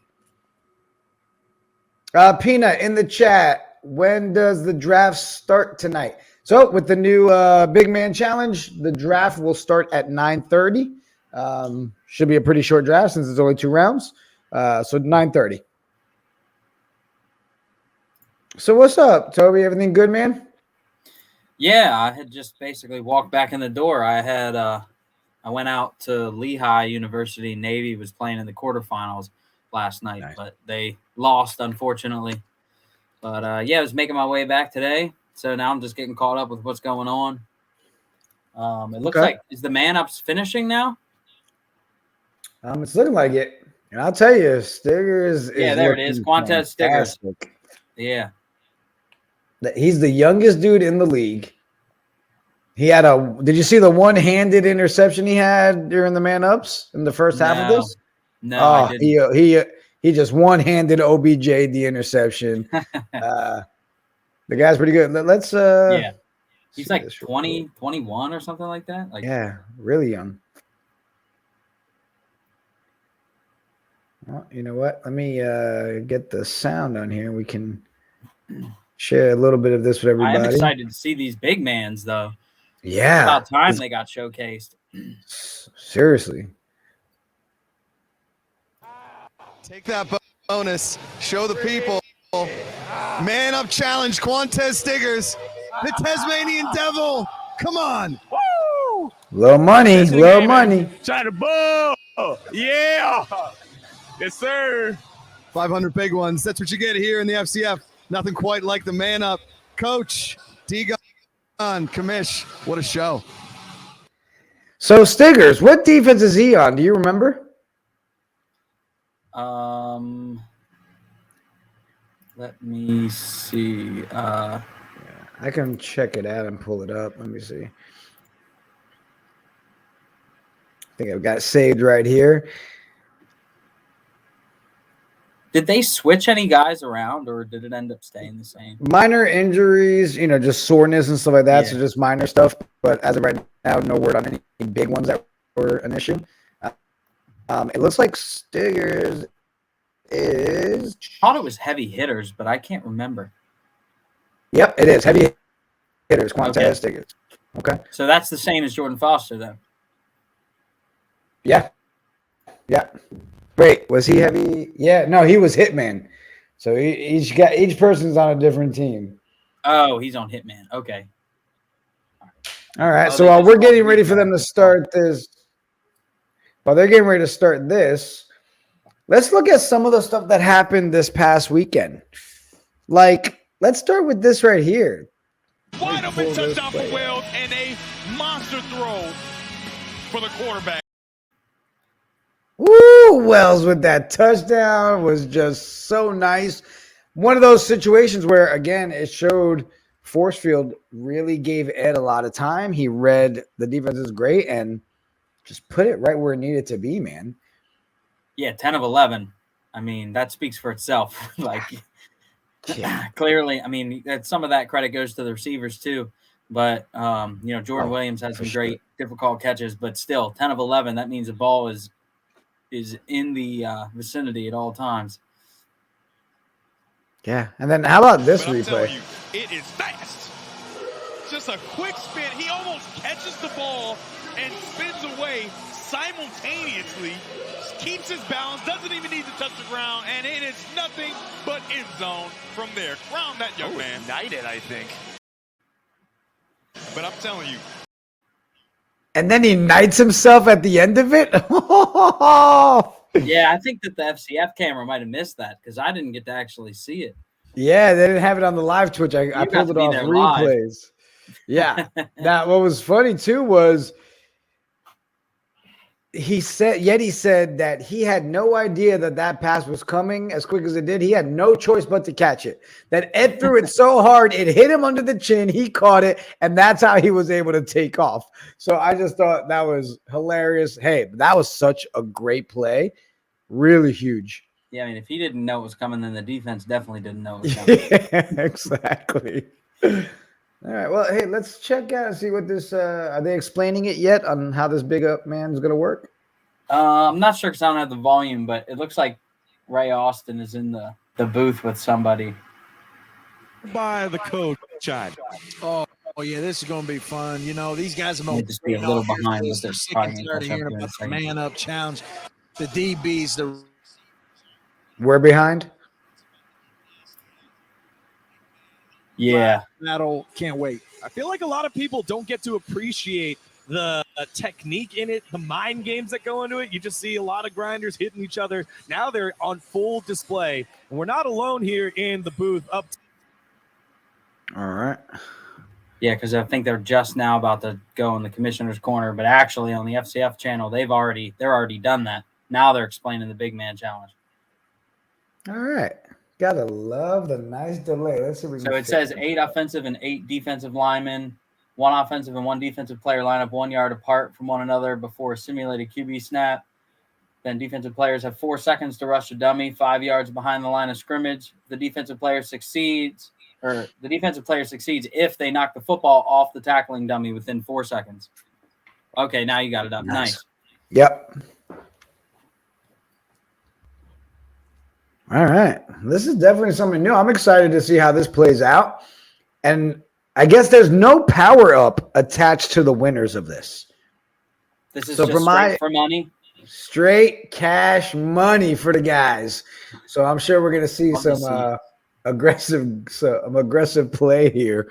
It looked like I saw Epa out there. Looks like Epa's up for the challenge as well.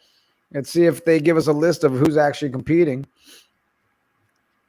So everybody in the chat, appreciate you guys hanging out on our draft night. You know, it's one of those nights where it's going to be kind of let's see how it plays out. Let's see where we're at when we get on the clock. I want your guys' consensus. Are we really trying? Do we all agree we want to run it back? What are we thinking? Same O-line, same D-line? Toby, I know that's the route you're hoping for.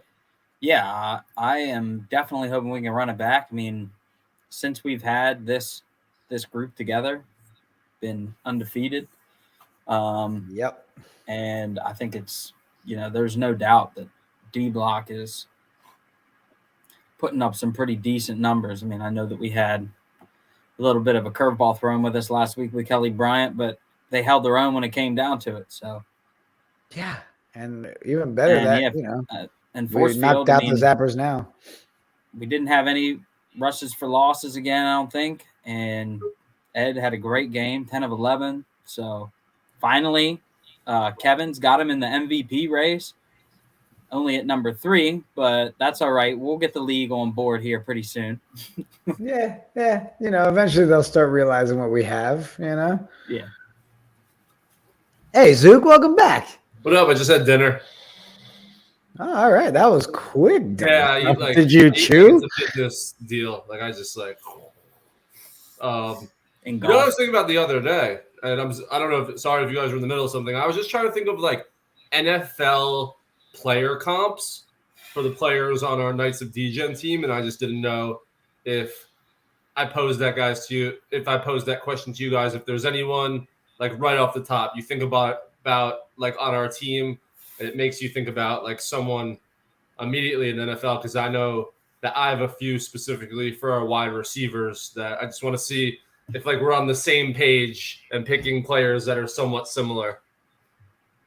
I mean, the one that and this was actually straight out of Yeti's mouth was Steve Smith. And once he said it, it like clicked that was like to Yeti. Yeah. See, that's similar because I have Deebo Samuel. So like similar, smaller, tougher, kind of shifty route runner type runner that, won't be afraid to get into like a 5'9" guy that won't be afraid to get into the face of a 6'2", 300-pound like D tackle if it feels like he hit him the wrong way. So yeah, I'm definitely on the same page. Jigga, is there anyone for you? Well, I mean, for me, I think T. West gives me that Kamara feel. He knows how to take that and read that line, just have that nice quick cut back. So that would be my NFL player comp for T. West for sure. Yeah, I agree with that one. I like Kamara. I'm trying to think. Aaron Jones, but again, we're talking like pretty similar style in terms of run style. Receiving running back. Not scat back, but definitely guys that, run better outside of the tackle. So we're kind of on the same page. For Williams, I kept thinking Jalen Waddle for Williams after seeing his speed and kind of how dynamic he is. It's rude. I didn't want to. It was rude, and I should have probably asked him who was there. Was that Williams next to Wells? Yeah. Because he's a little bigger than I thought he was. Seeing him, so now I'm not sure if Jalen Waddle exactly fits because he's a big dude on top of having some speed. Yeah, if I had to put a comparison with Jay Will, he kind of, to me, when I saw him go up for that play, right, that we all remember, that 40-yarder that he was right there, almost got in. He had kind of that AJ Green feel to him. Ran crisp routes, knew how to make himself, but that was a perfect play to show no matter where the ball was, he knew how to use his hands the right way and put that defender on the outside of his body. So he kind of gave me a little bit of that, AJ Green feel to him. Yeah. And I get that because the Steelers just drafted George Pickens, and people are saying George Pickens reminds them a lot of AJ Green. And I kind of get that vibe. Like, it doesn't matter how they got to the spot, if they got there the fastest, if they got if the ball's up in the air and like two guys are going for it, more times than not, like Williams is going to be the guy that comes down with it, even if it's thrown behind him, in front of him, over top. Right. He just kind of has that catch radius and the ability to just kind of catch the ball where at the end of the day, you're always looking for, fastest 40 times, different athletic traits that kind of stick out.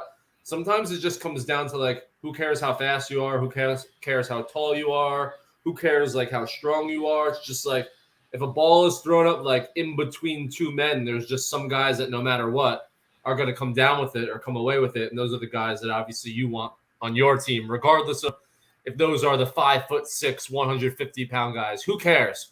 Give me a gamer. Right. Give me a guy that's going to get the ball, put it in the end zone, and all the other things I'll use for tiny differentiators along the way. But I think we're just looking for gamers, and we fostered that. And after, anything could happen in week one, I think it's pretty clear over the last 2 weeks. You can see the kind of team that we drafted. We dominated 1 week. We ran back with a lot of the same people against a new quarterback that kind of came out of nowhere. And even though it seemed like everything went against us, we were still able to win. So no matter if it's a blowout, a close game, who's making the catches? Is it Wells? Is it Williams? Is it West? Is it Ed making a play? Is it Slick Nick? Is it Brees? Right. Our defense is scoring. Like, you walk away from the screen if we're on offense or defense, and you can come back and literally 10 different guys on our team could have scored. I'd love to ask the chat. We're here making comparisons to the guys we have on our team now, for those of you that just tuned in, to NFL, what their NFL comp would look like.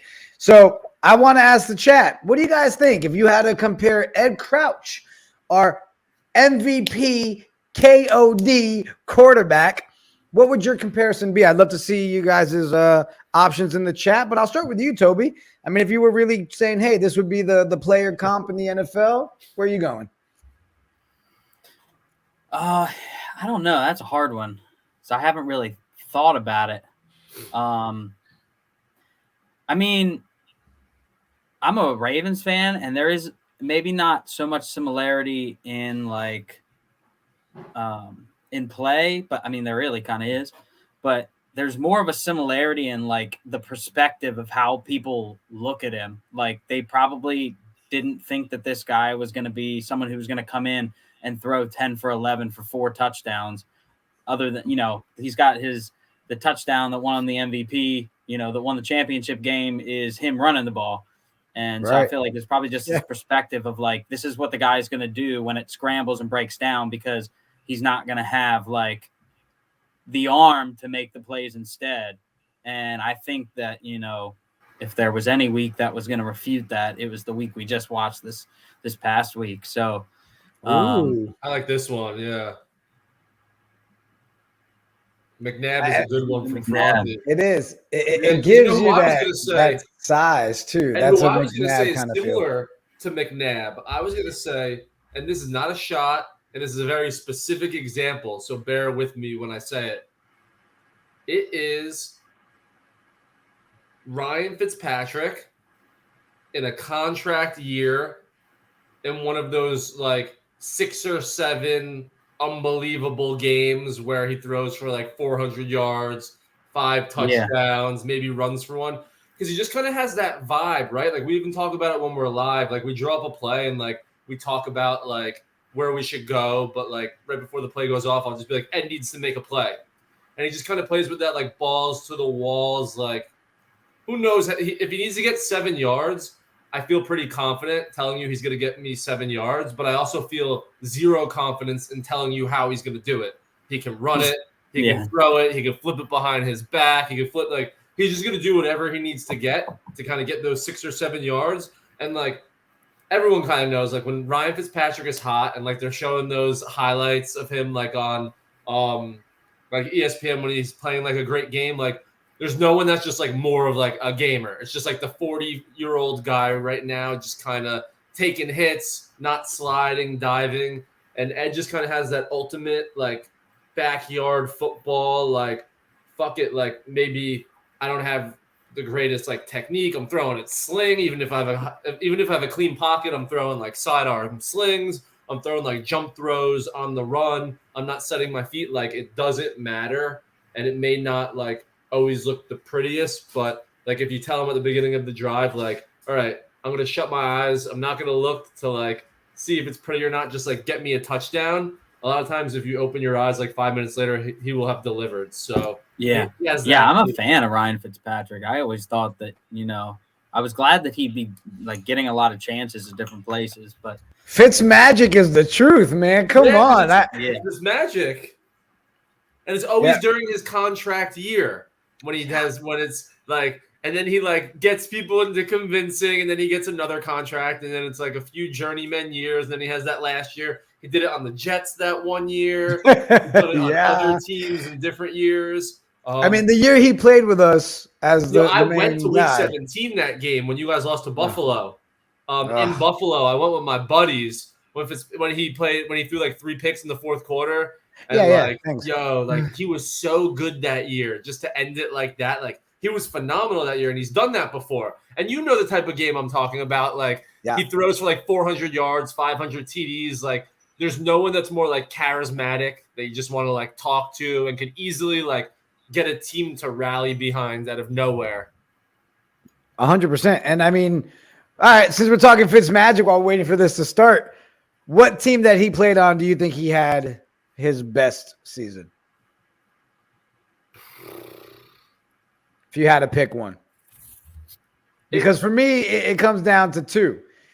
When he had the Jets season with Decker and Brandon Marshall and made them the most touchdowns for 2 wide receivers in a season, that was huge. But then his season with the Dolphins, I felt like he rejuvenated that entire Dolphins team that year. For me, that's what he does. That's what he does. Me out of my only knockout survivor pool I've ever been in. I took the Saints against him in New Orleans, and he did that classic Fitzpatrick thing week 1 when he was on the Bucks, where he threw for like 5 touchdowns and 500 yards, and just did that for like 2 or 3 weeks. And then Jameis came in, and they were going like back and forth. But I'm gonna bring up his stats real quick because he's like one of the more interesting use cases on like what the hell is going on. Like how could a guy be so on and off? I actually liked him last year when I thought that he was going to be the starter for Washington, like with that defense. I was like, they may kind of be nice. All 3 linemen for Force Field are in this tonight. Yeah, well, there's no power-ups, so they're playing for money. Right. Epa! Still could give some stock. So he went 31-15 that year with the Jets. That's kind of nice. 31 touchdowns, 15 interceptions. 24-23 is a little bit more on the lines of Fitzmagic, but I would definitely say that one Jets year where you guys was bananas, where you lost in week 17. He was like 31-15 is really good. Like it's a no joke season. Yeah. Well, you know what? Real quick, I want to bring this up for everybody in the chat. Did you guys see what GWR posted yesterday and what they're doing? I believe it's him. Let me pull it up real quick. But if you guys haven't seen this yet, it's a 24-hour notice. But right now, GWR and Frothy, they've gotten together, and I think it was a couple other people too. They got together, and if you'll retweet, follow those 4 accounts, and you tag at Ed Duncan 7, obviously our QB1, as the 2022 FCF MVP, they are giving away a custom Knights of Degen jersey. So you've got 24 hours to enter. Go look up GWR now, retweet, follow, get that out there. Get yourself a jersey. I submitted mine to them. I thought, "How you doing?" on the back of my jersey made sense. So we'll see if I'll win.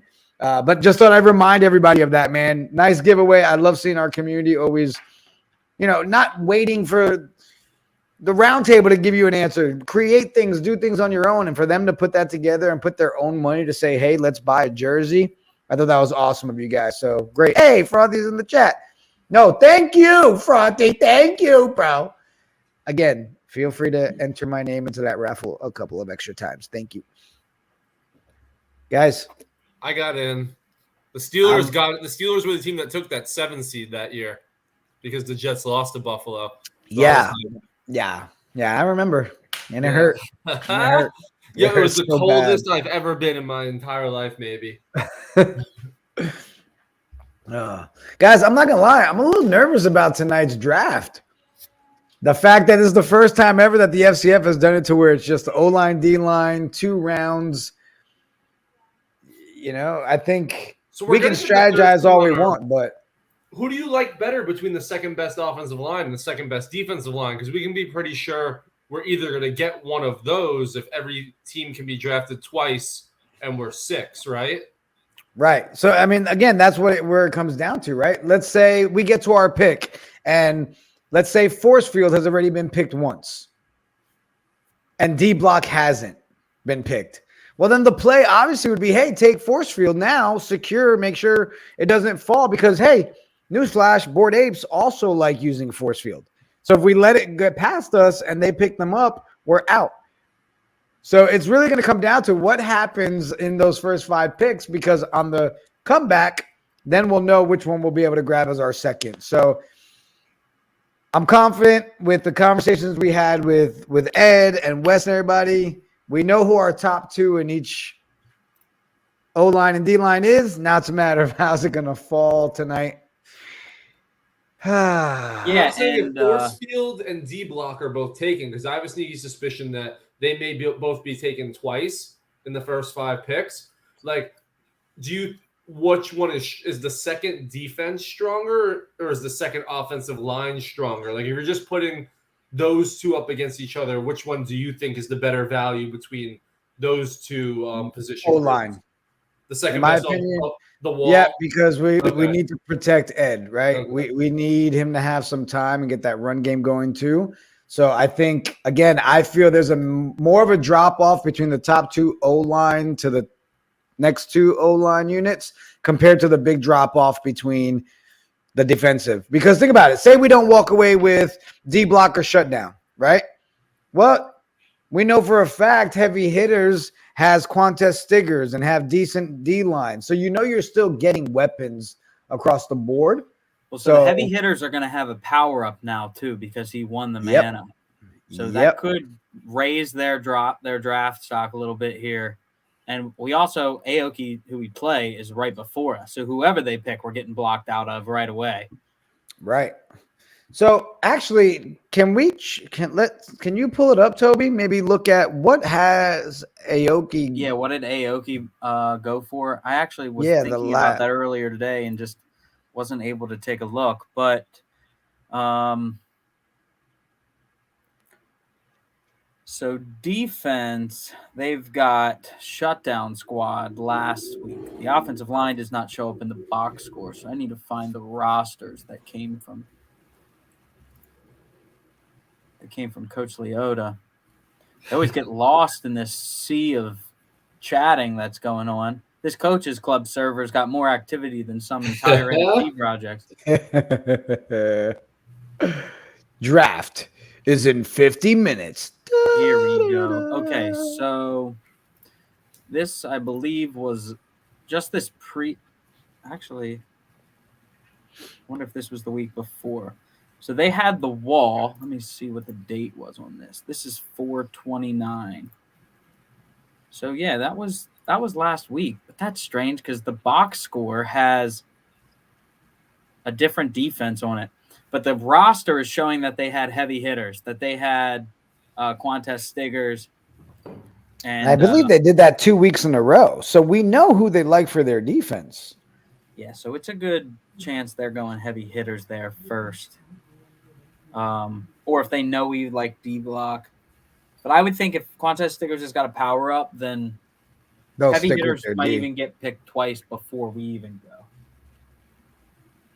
Let's see. Frothy's got his take on stuff. If Force Field is taken, then go with the wall, D block, and then heavy hitters.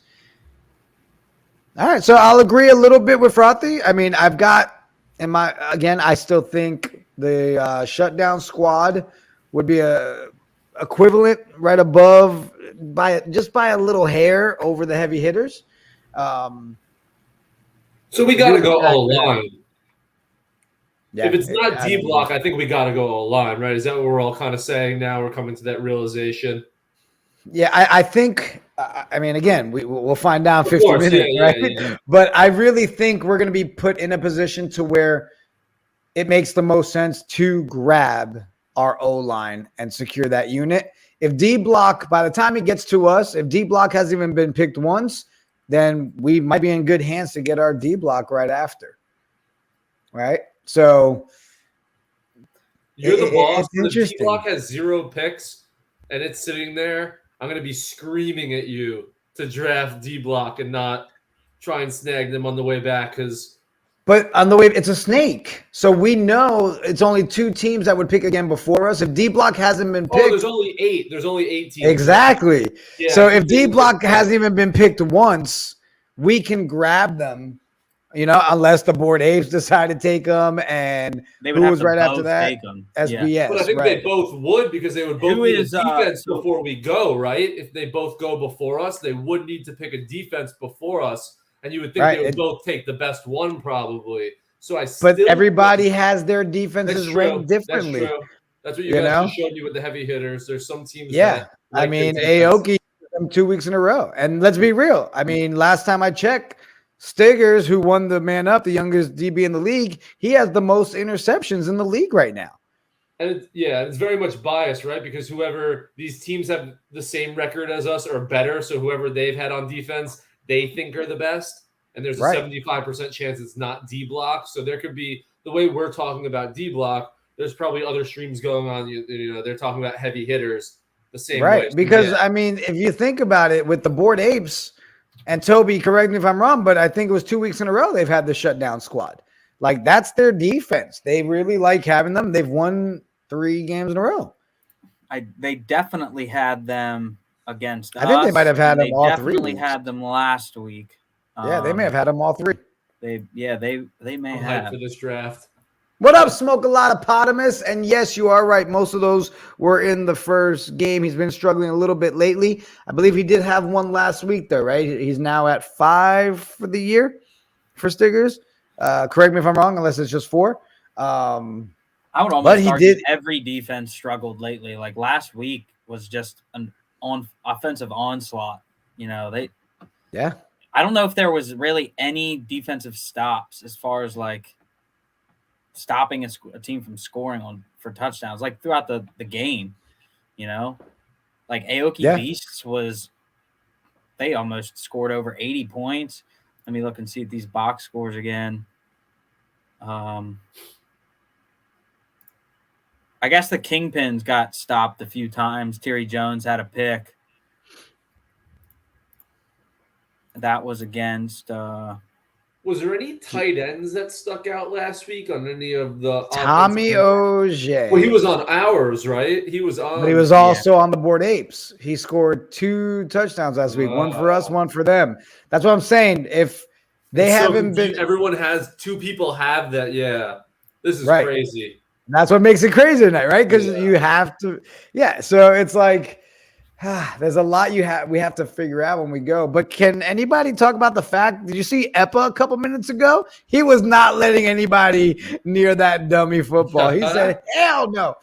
We went out to dinner and a couple of drinks after the game, and Epa was sitting right next to me, and I had 2 O-line this way, 2 O-linemen this way. I was protected, all right? He was making way for me to make it to the bathroom, one-handed, moved everybody out of the way. I never felt so protected. It was beautiful. What's up to everybody in the chat? It goes by the record and point differentiator. Okay. So it's Yeah, just so this is one of those ones where it actually seems like a benefit to be at the tail end of it. Like I'm actually happy That's with what I'm us. saying. It's weird that they do it with standings and keep it a snake draft because that Yeah, I team agree. that has the first pick that's also getting last, kind of like we've kind of identified like having that worst offensive line maybe like a death sentence. So you're kind of giving the worst team you're giving the worst team the best position group, quote unquote, because they get to choose their first, but you're also giving them the worst, which is kind of tough and an interesting thought process that they went to do it that way. But who knows? They may change it after this week. Now that it's so apparent how like not advantageous it is. Yeah, like it's not advantageous. Like it's tough. You probably stay down there if you're down there because you're getting the worst. Yeah, position because group even like in that 6, 7, 8 spot, like the likelihood of what you want to drop is pretty good, and then you get to pick both of them. Yeah. Six. Hold on, guys. Hold on. So Jose's in the chat. What up, Ruckus? This is so unrepresentative how O-line play works. If you're talking about the man up challenge or whatever this is, the big man. I didn't want to say it, but I'm glad Jose did. Yeah, it's a little weird. it's I guess I'm glad they didn't attach a power up to it and made it more of a big man challenge and them just winning some money. Because the extra weird thing is they're actually snapping the ball off to the side. Like Mitch Kidd's over there taking a snap, but then there's a dummy that the actual like defensive lineman's going after. I'm gonna disagree with everyone. I'm gonna say I like it, but I'm gonna say the reason that I like it is like I'm detached. Like I'm not sitting here like thinking like, hey, this is like representative of like offensive line play. I'm more so just like having fun that it's like two big gut, like one guy. Right. Yeah, that's what I'm saying. It's just like that's why I love Bowl weekend in Hawaii when like they're doing like those weird challenges. Like I think it's fun. I will say that I do like the fact that a power up isn't attached to it because I never like when things like this actually have a say in the game. Like whenever an all-star game or something like that. But yeah, literally, it's when there's no power up assigned to it, and like Jason Wright said, and it's just money. It's legit sumo wrestling with a goal at the end. Where if you can detach with the fact that it's supposed to be offensive line play, it's a cool pre-draft like thing to watch. I mean, I like the one-on-ones better, like the wide receiver cornerbacks, obviously, and there's probably other things they could do, but it's cool to see big men. I'll tell you right now, watching these guys, I can only imagine if they put me on the other side of, let's say, Epa, like I would be a cartoon character when they're running in place and they fall into the ground. Like that would literally be me, and Epa would just have one hand out. Like, just sit down, buddy. Sit down. It would be horrible. Let's what time we have now? 8:56. We got 41 minutes to the draft. So is this big man challenge over? This is like that movie Godzilla. I feel like I'm watching like the Godzilla. There's our QB1.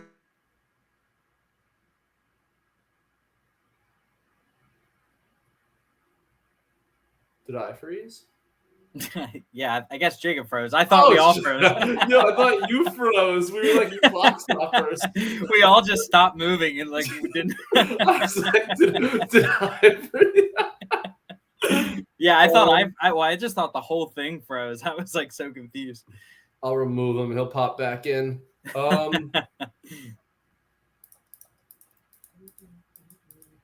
So there's no waiver. So all of our skill positions are the same for 1 week, but next week we'll lose somebody. I don't know. You know, it's like I think they're just gonna kind of be changing what they're doing as they feel like it's gonna work. You know, I think they just realized the waiver wire, how they were thinking, wasn't gonna work, and it was like, all right, let's just do offense and defense, and that'll give us another week to kind of figure out how it's gonna work. Really, what I think they should do is separate now. Like, let's have a whole new draft system, and it's only individual offensive players and defensive players. And, like, let us have a full-on draft, another 7 to 9 round draft, and get individual You build players. your own.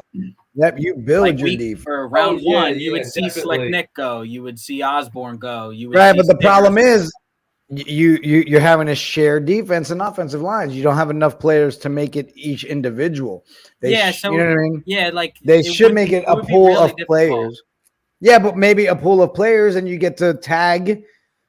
Like each team gets to tag 1 or 2 offensive linemen. Yeah, maybe you don't do the whole 7 rounds. Right. You do, keep like, the O line 2-3 itself, rounds. but you tag tight ends, you tag defensive backs, or if there's a middle linebacker you like. I think that would be huge. Last year, at the end of the season, there were defensive tags. Marquell Osborne got tagged by the Zappers. So all playoffs, he was there, right? I mean, when they have on on other like reality type television shows, you can have people show up in the middle of the show, and we could make it so that we have enough players so that they don't have to play twice. We could get to that point. And I think that's going to happen fairly quickly, and that kind of leads me to what I was going to ask you guys. If I was reading it right, they do this like twice. They do like these seasons twice a year. There's been talk right of now, them doing a second one, right? Yeah. So right now it's Do they been have the that one a date year. set? Yeah, so right now it's been 1 a year. I don't think we'll see another one this year, but I think now that the Pullman Yards is completed, now that everything's in place, I wouldn't be shocked to see a really early season start next year, maybe like a January, right? And then seeing another season start back up in like September. I think they're smart because they do it to where they're not competing with the NFL, right? Which is smart like this time of year right now, right? Where it'll end when the NFL is really starting. I always feel like any league that's trying to do something, you don't want to compete with that. So there you go. Jason, right after the Super Bowl. Exactly, right? Super Bowl's over, FCF season starts. Yeah. But I'd be curious on when they would start a second season next year if they did 2 in 1 year. Just seems like it'd be kind of tough. Yeah, I think this is going to grow very, very quickly. Yeah, I think the more teams we get and the more players for offensive defense, then we won't need 2 seasons, right? We'll have longer seasons. And I'd rather see that than 2 seasons. Same. I'd rather see longer. Yep. Let's see. Fun ones to watch. Like have quarterbacks hit a target or garbage can across the field. Wide receiver catching as many as they can in 30 seconds with the machine. Not sure about the super back. Well, that works. I put in a submission to have me stand in the end zone in a night outfit and see what quarterbacks had the best accuracy. They said something about a liability and insurance or something like that, and that I was too small to have quarterbacks throwing footballs at my head. It was a weird conversation. Well, helmets work, right? That's what I had a night helmet on. I mean, come on. Vin, if they expand to other sports, would that be at the same facility? There is a lot that hasn't been built yet, guys. If you haven't been to the Pullman Yards yet, there's an entire side that is still open. They cleared it out. They've built up the walls and everything, but there's a whole side there that literally could fit another football field.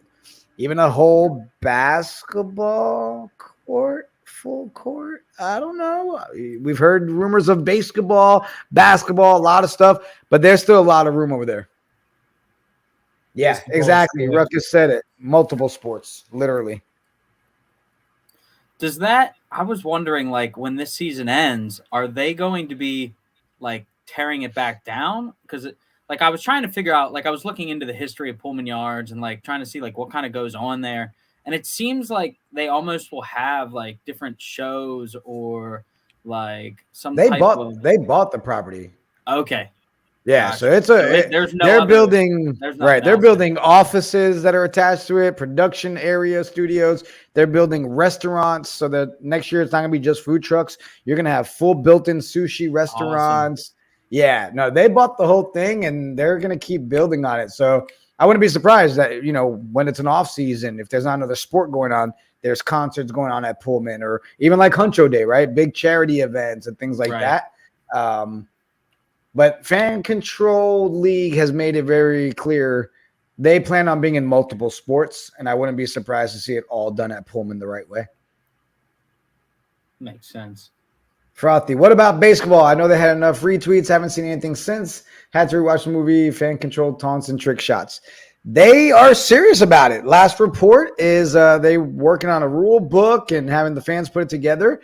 They don't know if they'll make it a full league, is what we're being told, but maybe something that becomes more of a post-championship week all-star game or a fan-controlled basketball. That's almost but like kind of what they should do. Like they're almost running like pilot programs, like researching which one's going to work.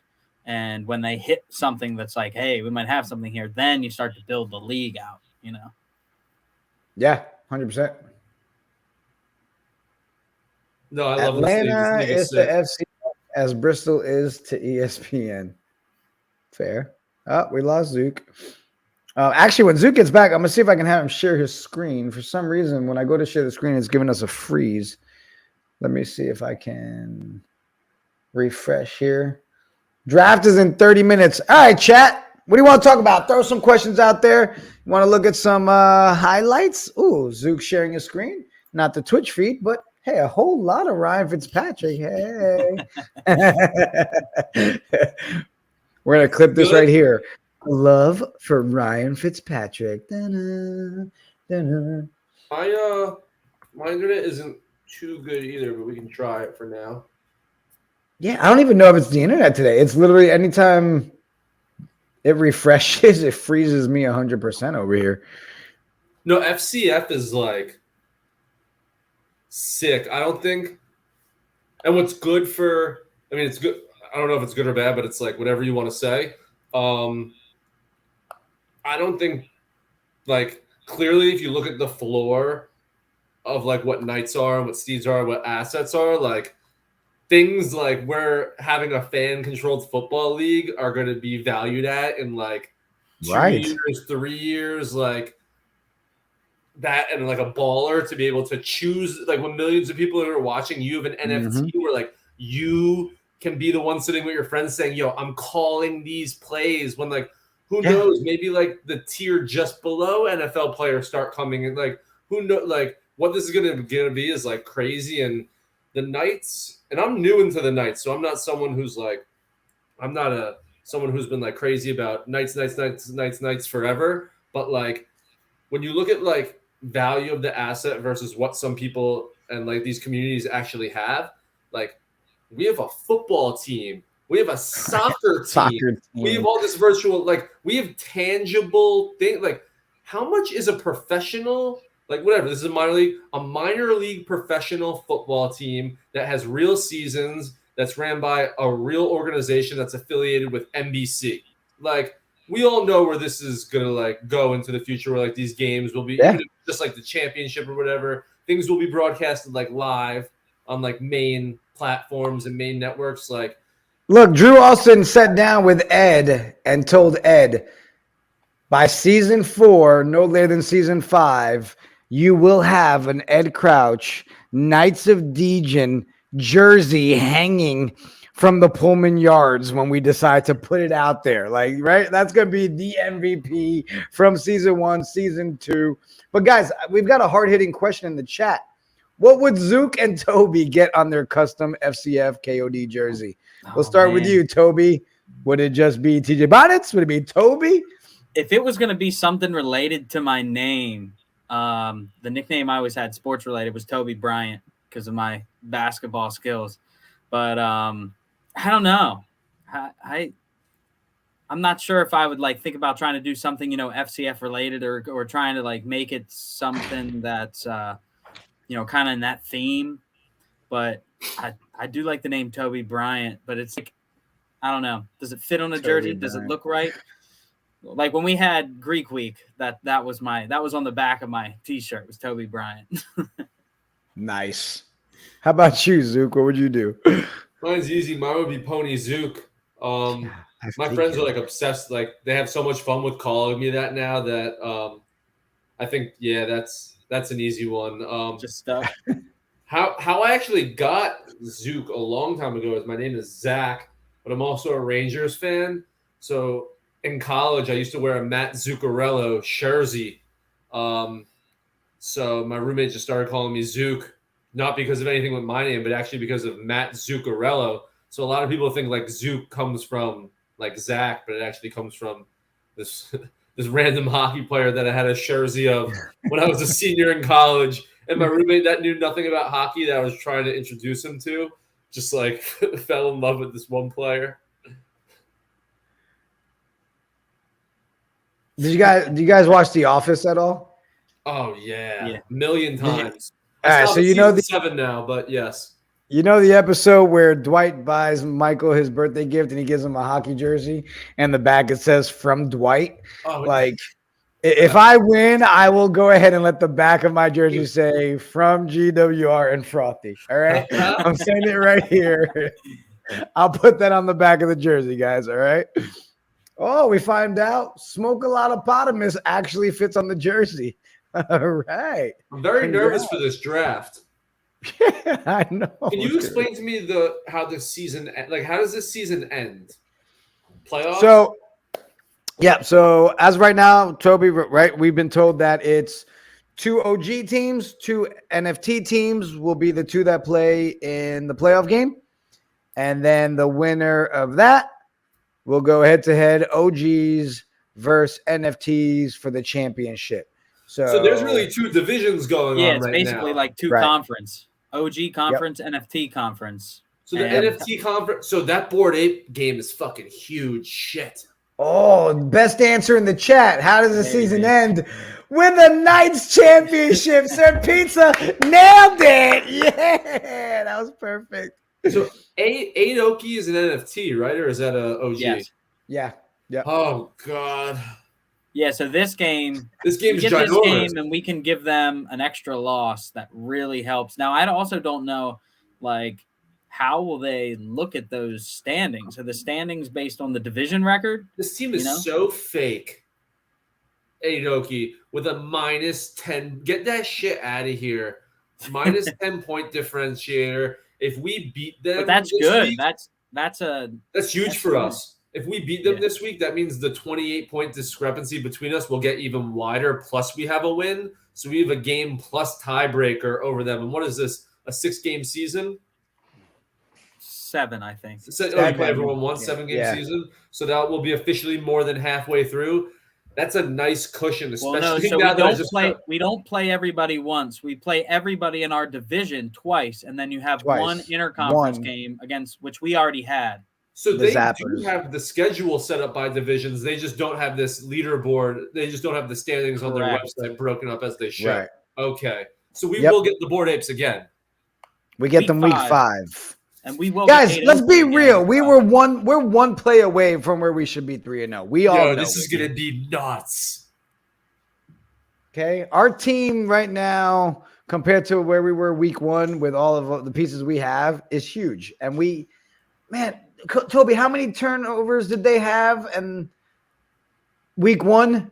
It took everything for them to pull off that last play of the game to beat us. There was 3, I think. There was the I feel like it was even more. I feel like there was the missed snap that was a fumble in the end zone. That was a touchdown. And then there was the pick where we had the ball was tipped. Yeah. Where we had like 2 receivers in the same spot. Yep. And there was another pick that was later on in the game. I think that was all of them. I don't think there was a 4th turnover, but still, I mean, 3 turnovers out of about 7 or 8 drives. Yeah. It's a 100%. Huge difference. Huge. Oh my gosh. Huge advantage to us drafting 6 and Aoki drafting 5, because the swing on the way back pick is way more valuable than who picks before who in the first round. So that's ginormous that in the second round we're the pick before them. That's all right. I'm going to Discord. Very interesting. Like, we think about trailing them, we think about differentiating. Being able to get the first swing of it on the way back is a really, really big advantage over them. All right. I'm going into the Discord now. Yeah, I entirely come agree. Join us. And really, I mean, it's going to be huge. I would expect the Bored Apes to beat the Beasts.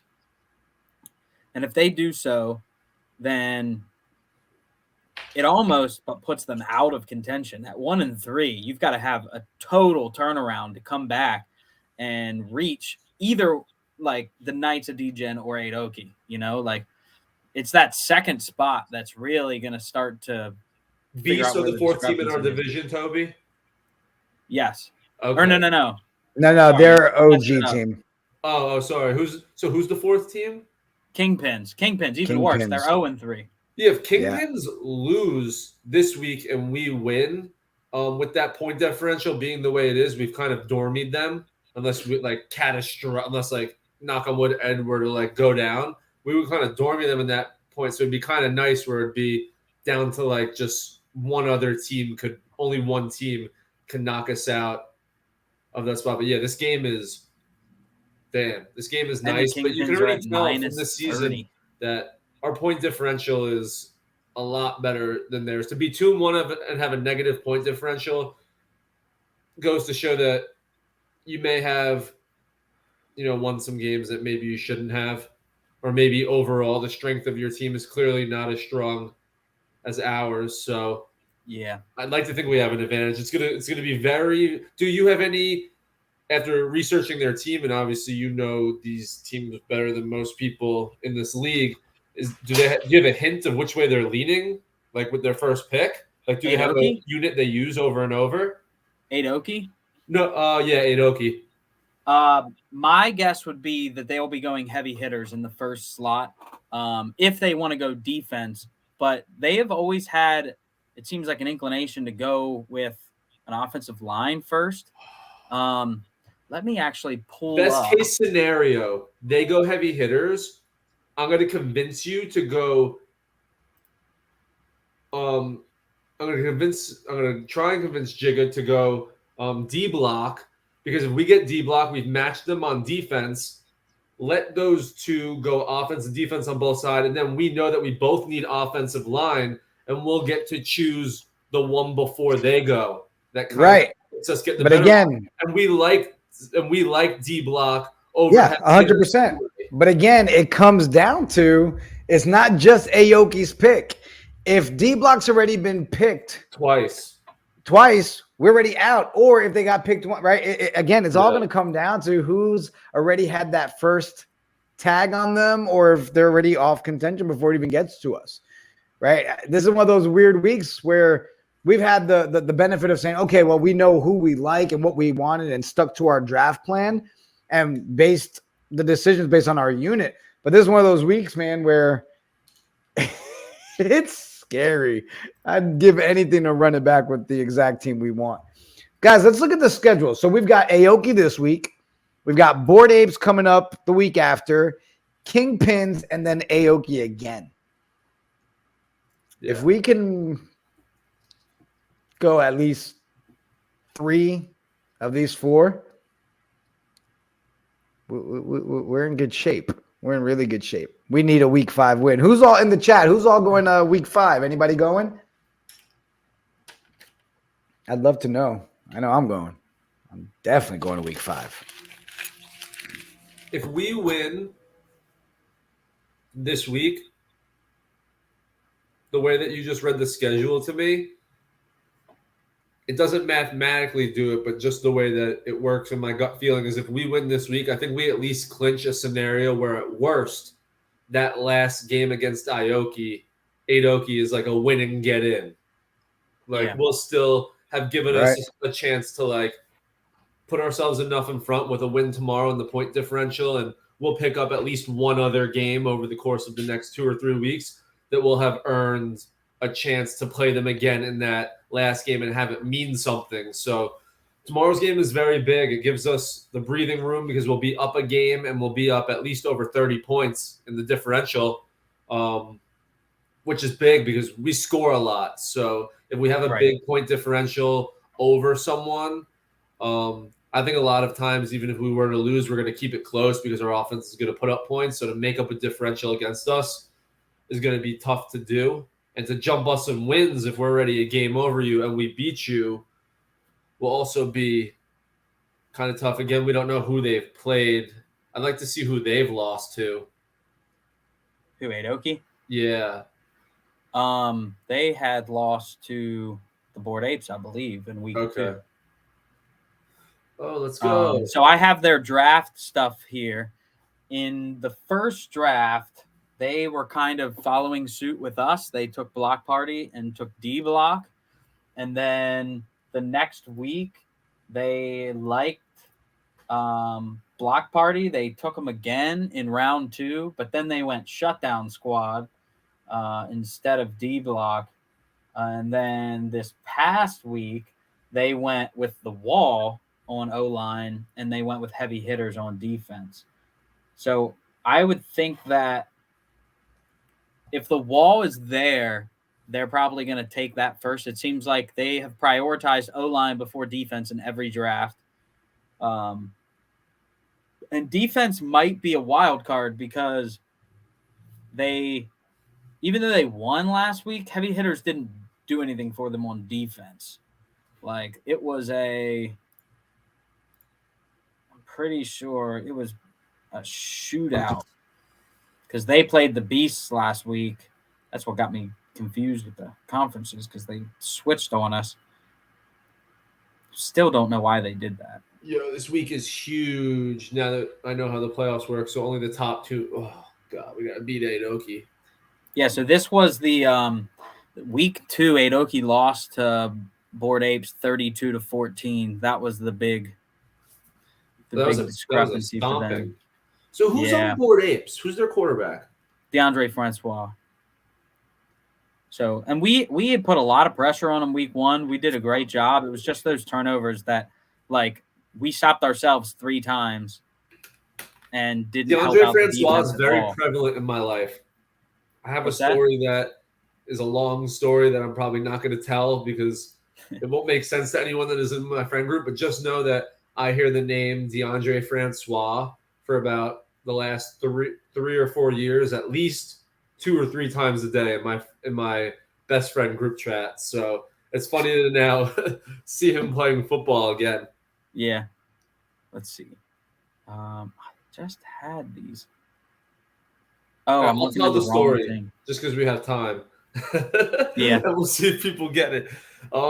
So when he got hurt against Alabama and like broke his leg, obviously we were all sports fans. We were all like talking about it.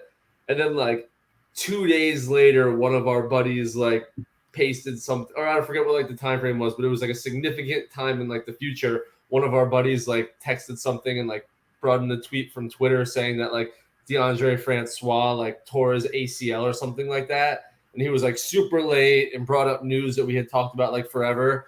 So if anyone ever says something in the group chat that has been said before, we now all scream Francois. so that's how. So like 3 times, because we're in a big group chat with like 9 or 10 people. So like sometimes you're not checked in, and like we're all really big into sports. Like we'll talk about something, and then an hour later, some guy that wasn't there will like drop in and like bring it back up again. Yeah. What's that one commercial where it's like, that somebody's always seeing the news like right before everyone? It was like a phone service commercial, Verizon maybe. No, you're right. I did put a lot of money on FSU that game. I'm not gonna lie. That was a bad game. Like that was just a terrible game. Yeah. So the Adoki in last week's, they won 44-38. So the Heavy Hitters gave up 38 points. And then it's a bracket. It's Jigga and Toby. We're saying it. So even though we're looking at the standings as 8, and Toby, if you want to break it down again, it's 4 and 4. So who are the 4 OGs and who are the 4 NFTs? Yes. So we've got just 1 second. I wanted to see. Kingpins had Heavy Hitters last week, which gave up 28 points to Bored Apes. I just wanted to see how Heavy Hitters did. So for the playoffs, you got 4 teams in 2 different conferences, the OG conference and the NFT conference. For NFTs, it's Bored Apes, Knights of Degen, Adoki, and Kingpins. And then the Zappers, Beasts, Glacier Boys, and should have been Stars, the Wild Aces last year, are all in their own conference. So whoever's got the top 2 spots in those respective conferences are going to play like a conference championship game on June 4th. And then we've got a championship game of those winners on June 11th.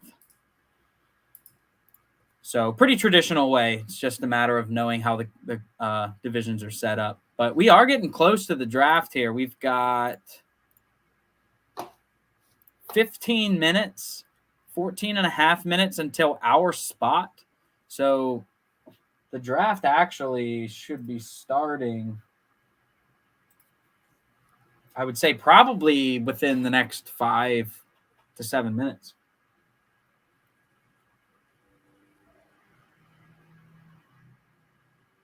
But yeah, so my guess is that Aoki is going to go the wall first. Unless they want to block us and take D block. But they have not taken defense one time first before offensive line. Real quick, it looks like in the Twitch voting there, they're thinking of adding an FCF extra point, not just being a man-up challenge, but adding a twist with the big man challenge as well. Thoughts? That would be interesting. Right, and then wondering when they decided or whatever, but it's up for vote right now. I wonder if they'll put it to an actual FCF vote in the app this week. Is it? It's on the it's like a Twitch vote. The Twitch poll, yeah, right there. Yep. Guys, we're 13 minutes out from the draft. Oh, yeah. Where's the scout team? We're right here. It's almost like they're asking the question as if it's going to be in place of the mana. What up, Sparty? All right. 13 minutes. Man, I mean, I feel like every draft, I came in with like a piece, you know, like we know what backup options we have. And I feel obviously we've done our research. We know where we want to go, but I've never gotten into one of these feeling like, man, we really don't have an idea how it's going to play out. I feel very confident in our preparation.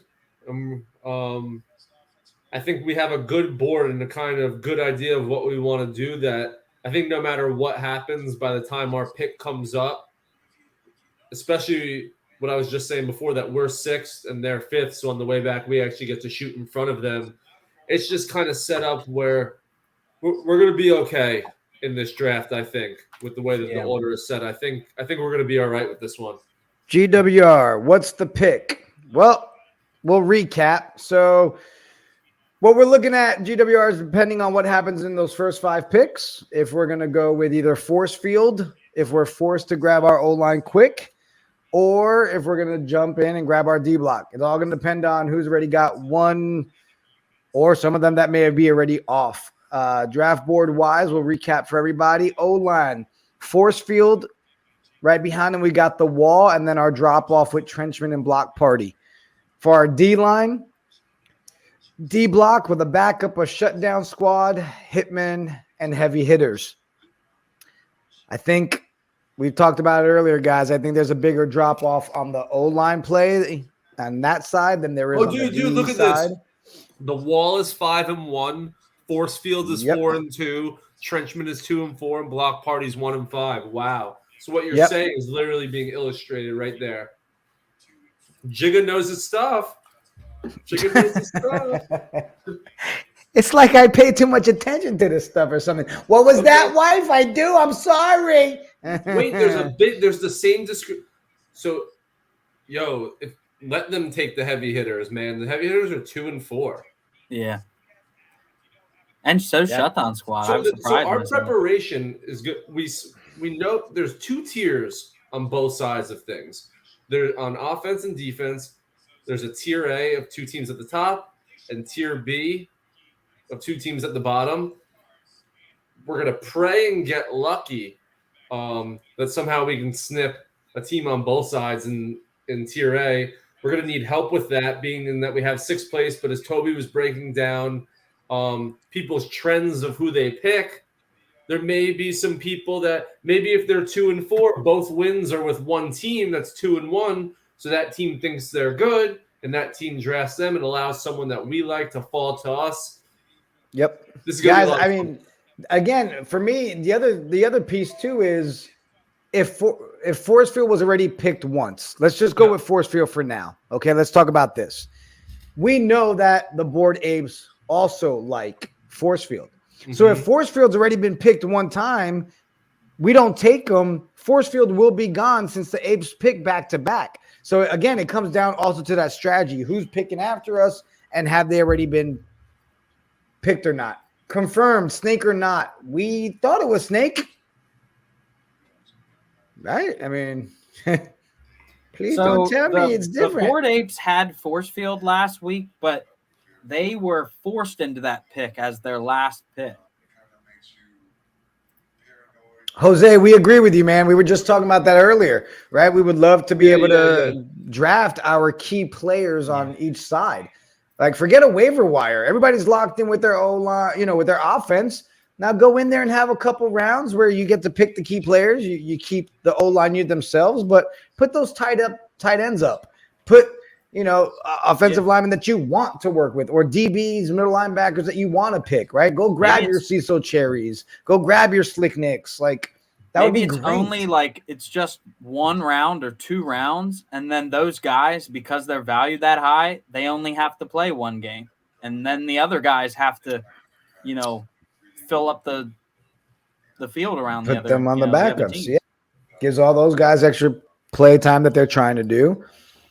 But hey, guys, I mean, let's be real. This is the second season, right? It's easy to get lost in the fact of, oh, yes, the league is huge. Yeah, they're doing huge things. It's a startup. I mean, where we are right now for those of us that were a part of season one, I mean, this is huge. No, it's ginormous. The growth is crazy. Yeah. So all right, we got zappers are on the clock. If it grows at the same rate between season 2 and 3 that it did in between season 1 or 2, season 3 is going to be like, people don't even know how big that could potentially be. And all it has to do is go at the same rate in a world where it can easily grow at a much faster rate than that. 8 minutes till we're on the clock. The chatter in the Twitch chat is that is there any tight zappers are end looking alpha block party. on the two worst offensive lines? What Like, was do that? either of them have a significantly better tight end? So we had block party in the first week, and I don't think we really used the tight ends very much at all. We liked the block party for their real big tackles or guards that they have, which we thought they gave a lot of pass protection, but we didn't like how our run game worked, and we also didn't like that our tight ends. Well, I don't even think we used them. I'm not entirely sure who's even on the block party, but zappers went D block. Did they? Yeah. Zappers went D block. See, there we go. We're ready. It's already starting. 6 minutes around the clock. All right, so let's keep track here. D block's already been chosen once. Yeah, D block goes, and that means the beasts cannot take them in the third spot. Oh, it didn't pop up on the screen yet. Yeah, that stream is just slightly behind. Let me see if I got it here, Zook. Hold on. Dude, why the hell is my Twitch always so bad with FCF? And our pick is 6 minutes away. Oh, yeah, yours is much better. Yeah, that's perfect. All right, so D block already taken once. Damn zappers. Yeah, exactly, Pizza. Damn zappers. That's all right. We whooped them up last week. Yeah, Kelly Bryant probably told them, like, look, you got to get this Yeah. off of my I agree ass. with you. Like, help me out. Yo, that's why, Toby, before you came on, we were asking Ed, like, offensive questions. And then I took a second and I said, wait, let's ask Ed, like, some questions about the defense, because who would know, like, how to describe the defense Guys. than, like, the guys playing them. D block is gone. We've built them into the best defense in the league, and their stock has gone up. We cannot get D block this week. But we aren't going D-block. against them. So that is I was just about to say that. Yeah, which is great. Let's see what Aoki and pulls. that means Bored Apes have to go against them. So whoever Against the D-block. Zappers were playing also couldn't draft them. Yeah, so Right. the Beasts wouldn't That's have cool. been able to take them. That's cool. But This is now so it doesn't. cool. Oh, wait. Bored Apes are playing Glacier Boys this week. Oh, so they're not going to have to face D-block at They're all. having their All right. interconference week. So we're all this week. praying for Force Field. I think we won't have an issue there. Yeah, it looks like we might be forced to go and grab. Well, let's see what happens here, but we might be forced to grab Shutdown Squad ahead of time. Let's see what happens here with these next couple picks. 4 minutes till we're on the clock. Man, D-block. We love you guys. Thank you for amazing 2 weeks. We'll try again next week. Yeah. At least we don't have to go up against them. Yeah. Exactly. So Ed's happy. Now let's protect our boy. Come on. Come on. Move my cue so we know who's been taken. Yes. Sorry, sir. Pizza. Heavy hitters. Okay. Damn, defenses are flying. All right. So the heavy hitters are going. Let's see what the Glacier Boys do here.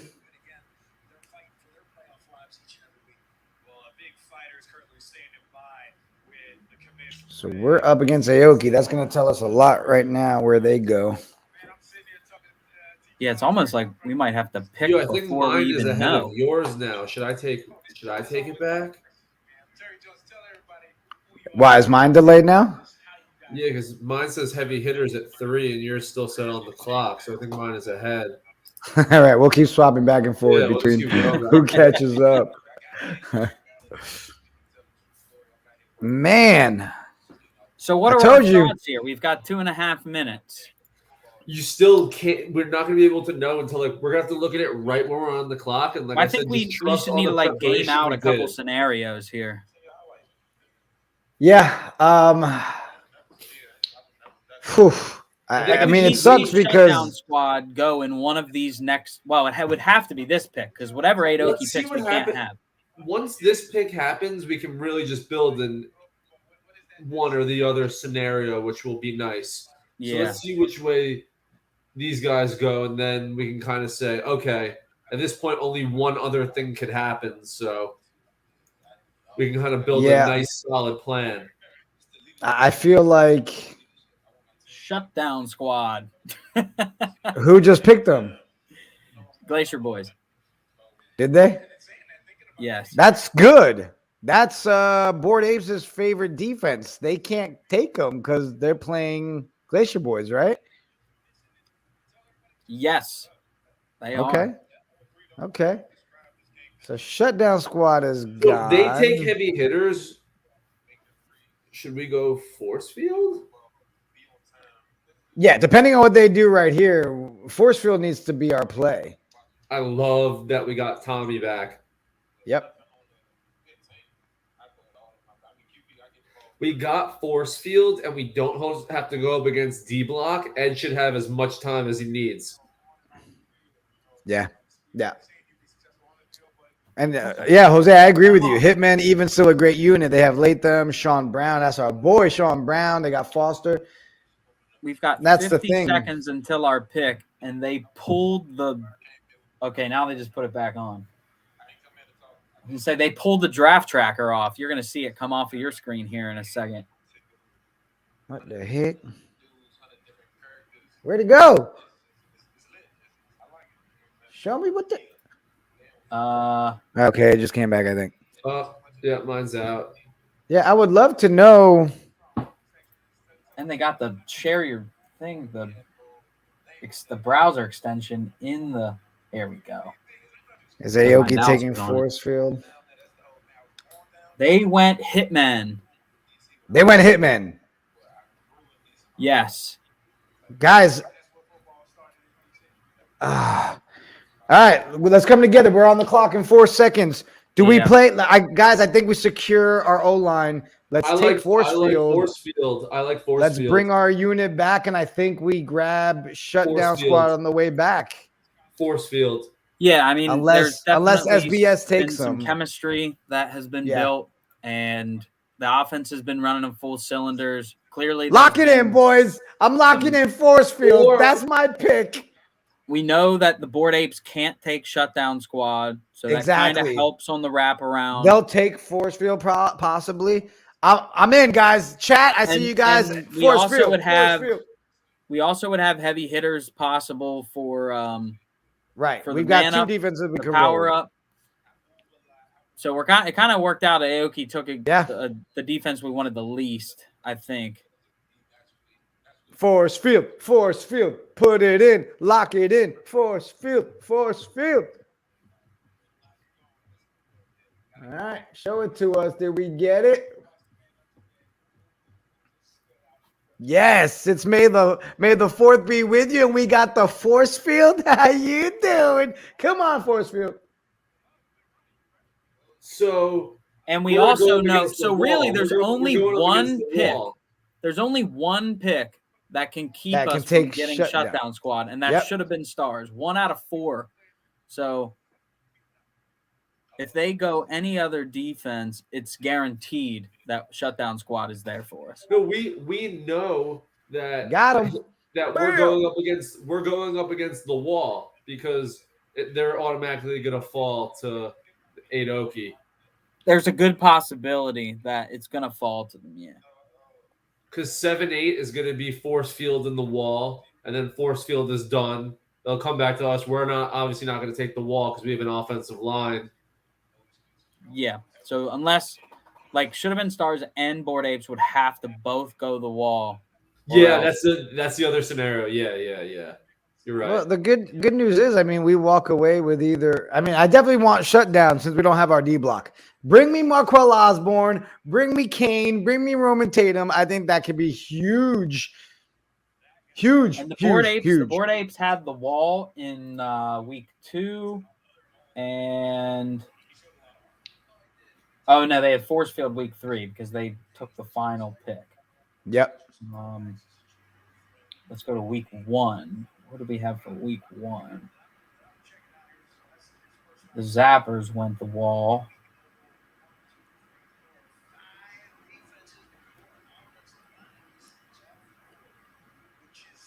And really weird this if the Bored Apes go the wall, that would if you guys are listening, here we go. Like talking about it, right? We're shocked to see all these defenses go and the first O-line be picked by us. At least someone cares about protecting their QB. So Bored Apes go the wall. That's huge. The should have been Stars just took Hitmen, so that guarantees shutdown squad for us. Yes, we're getting them. DBs, like we said from the get-go, right? Our best option if we didn't have D block is having. Yep, even Jose agrees. He just said it as well. You lock down Patrick Smith, you lock down Boykin, and you put a little pressure on Mitch, it's going to give us what we need. Guys, would love to see the wall go back-to-back here. So wait, we automatically get autoed now, I guess? No, we wouldn't get autoed. It's just that we're guaranteed that. Oh, wait, I see what you're saying. It doesn't even have. It's not letting us me anybody. Yeah, that doesn't make sense.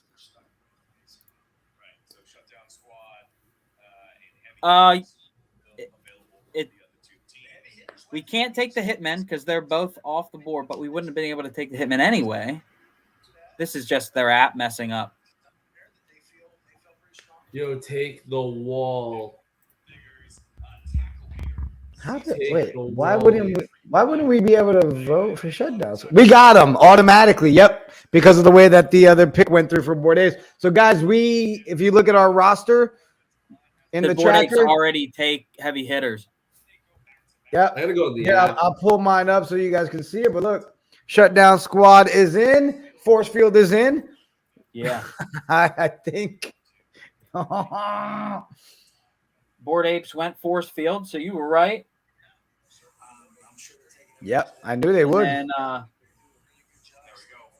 I guess they have to take heavy hitters. That's weird though that it's auto picking that unless it already knows Bored Apes' pick. Yeah, but I think it was also because the other team can't pick a certain one because of the 2 picks. So it worked out. But our works out heavy great. hitters would still, or I guess it's making it so that somebody else would have to take the heavy hitters maybe. Like, let me go to the schedule here.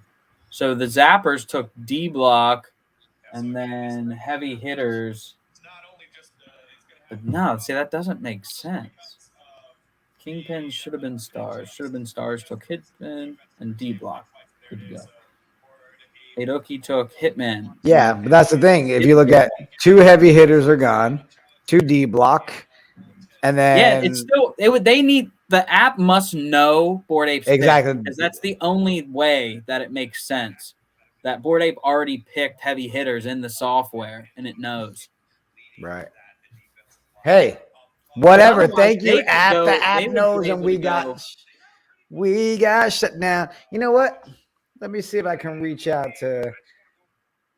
Let me see. Oh, because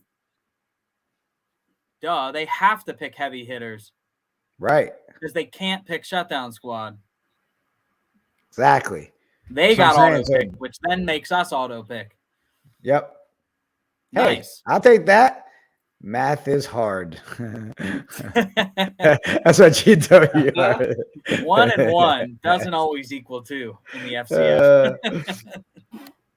Let's pull this up, guys. If I this mean, one's hey, over here and this one's over here, then it might be that this one still can fit in there and it's still 2. so what does Aoki end up taking for defense or for O-line?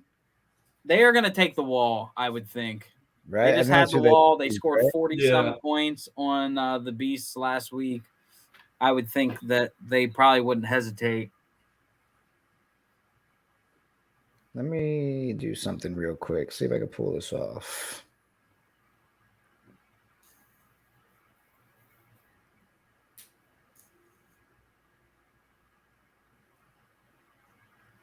I'm just waiting to see what happens with this Aoki. I just want to know who we're going against.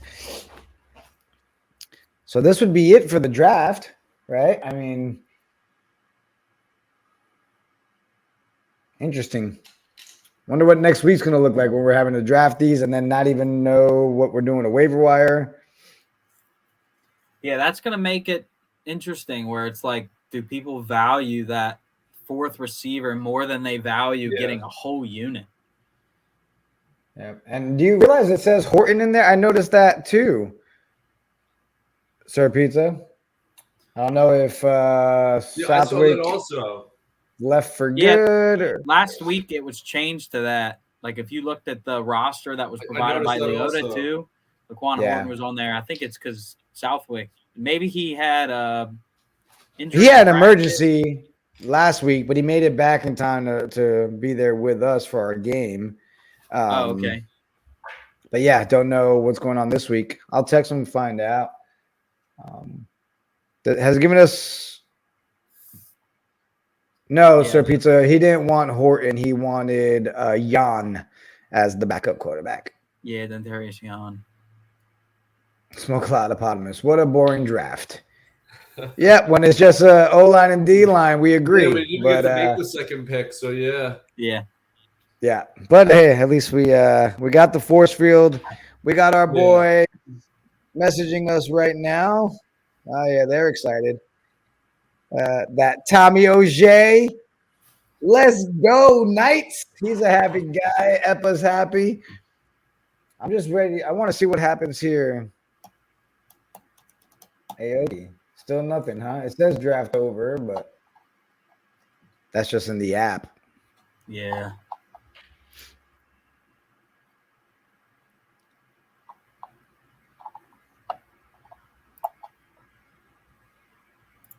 All right, hold on. We got Ed texting. Yeah, Ed's happy with the way the Knights playing out as well. So that's, hey, when your QB1 is happy knowing he has his O-line that he asked for, and then you give him what many have as the second tied, defense unit with shutdown squad. I want to find out who. I need to get a list of who their D-line are. If we get pressure on Mitch, our DBs with the shutdown squad have it on lock. Yeah, so I've got both of their wins were last-minute touchdown comebacks from Boykin for Aogi. Like if we put a stop to that, we'll be all right. The differential says it all. The point differential says it all. So on shutdown squad, let me open this up. We have got, like you said, Marquise Kane, Markill Osborne, and Ronald Marlborough as the 3 starting defensive backs. Then at D-line, we've got DeCavian Champion, which we had all liked. We've also got Henry Kellogg and Austin Jones. And then for linebacker, Fred Conyers, who also Conyers is dope. Pretty decent.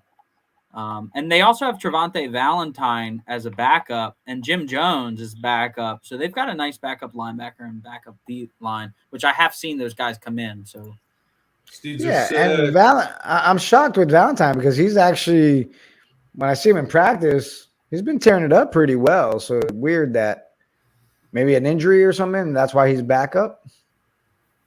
Yeah. Could be. This pick's taking a while.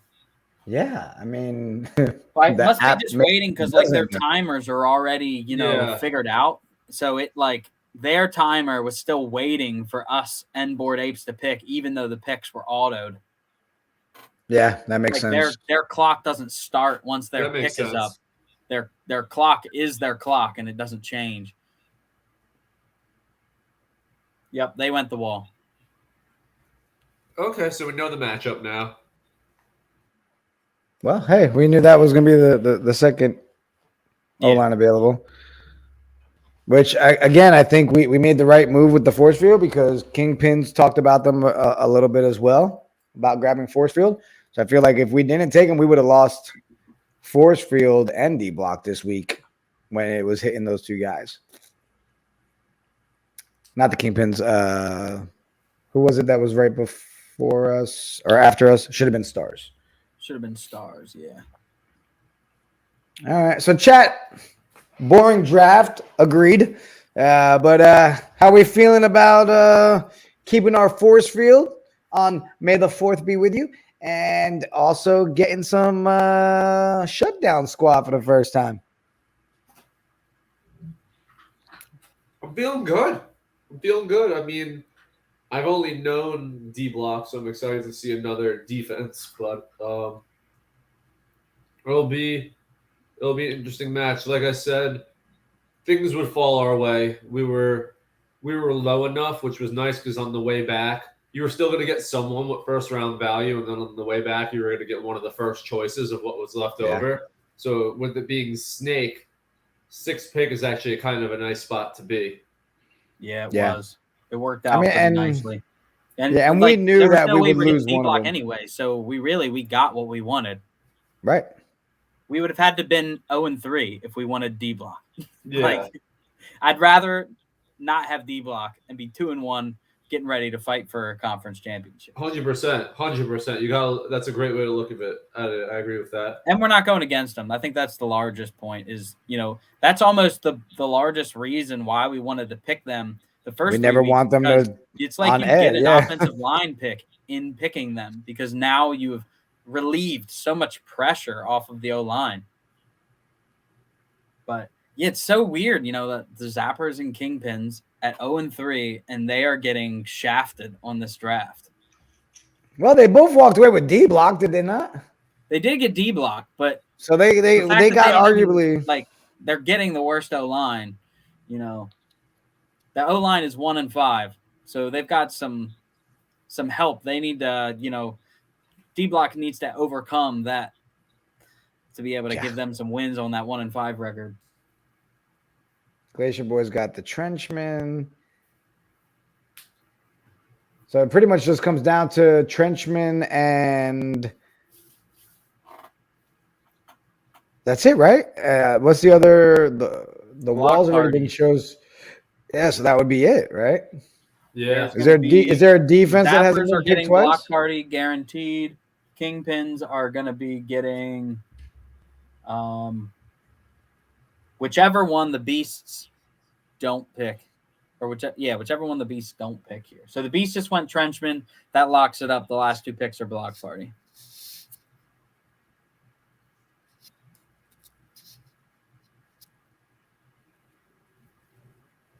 Hold on. But at least block party won't have to go against D block. That's true. It's kind of, I mean, that's probably the best pick the Zappers have made this entire season is picking D block number 1 in this draft. Well, it's like one of those streams where you're like, okay, we got our team. Everybody have a great night. Who gives a crap about anybody else?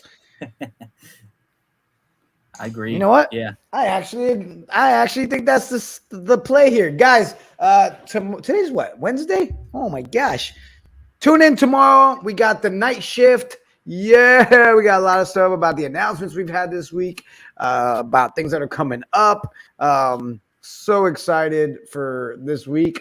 Appreciate everybody hanging out in here with us. Toby, Zook, appreciate you guys as always putting in the work and helping us build this draft board out.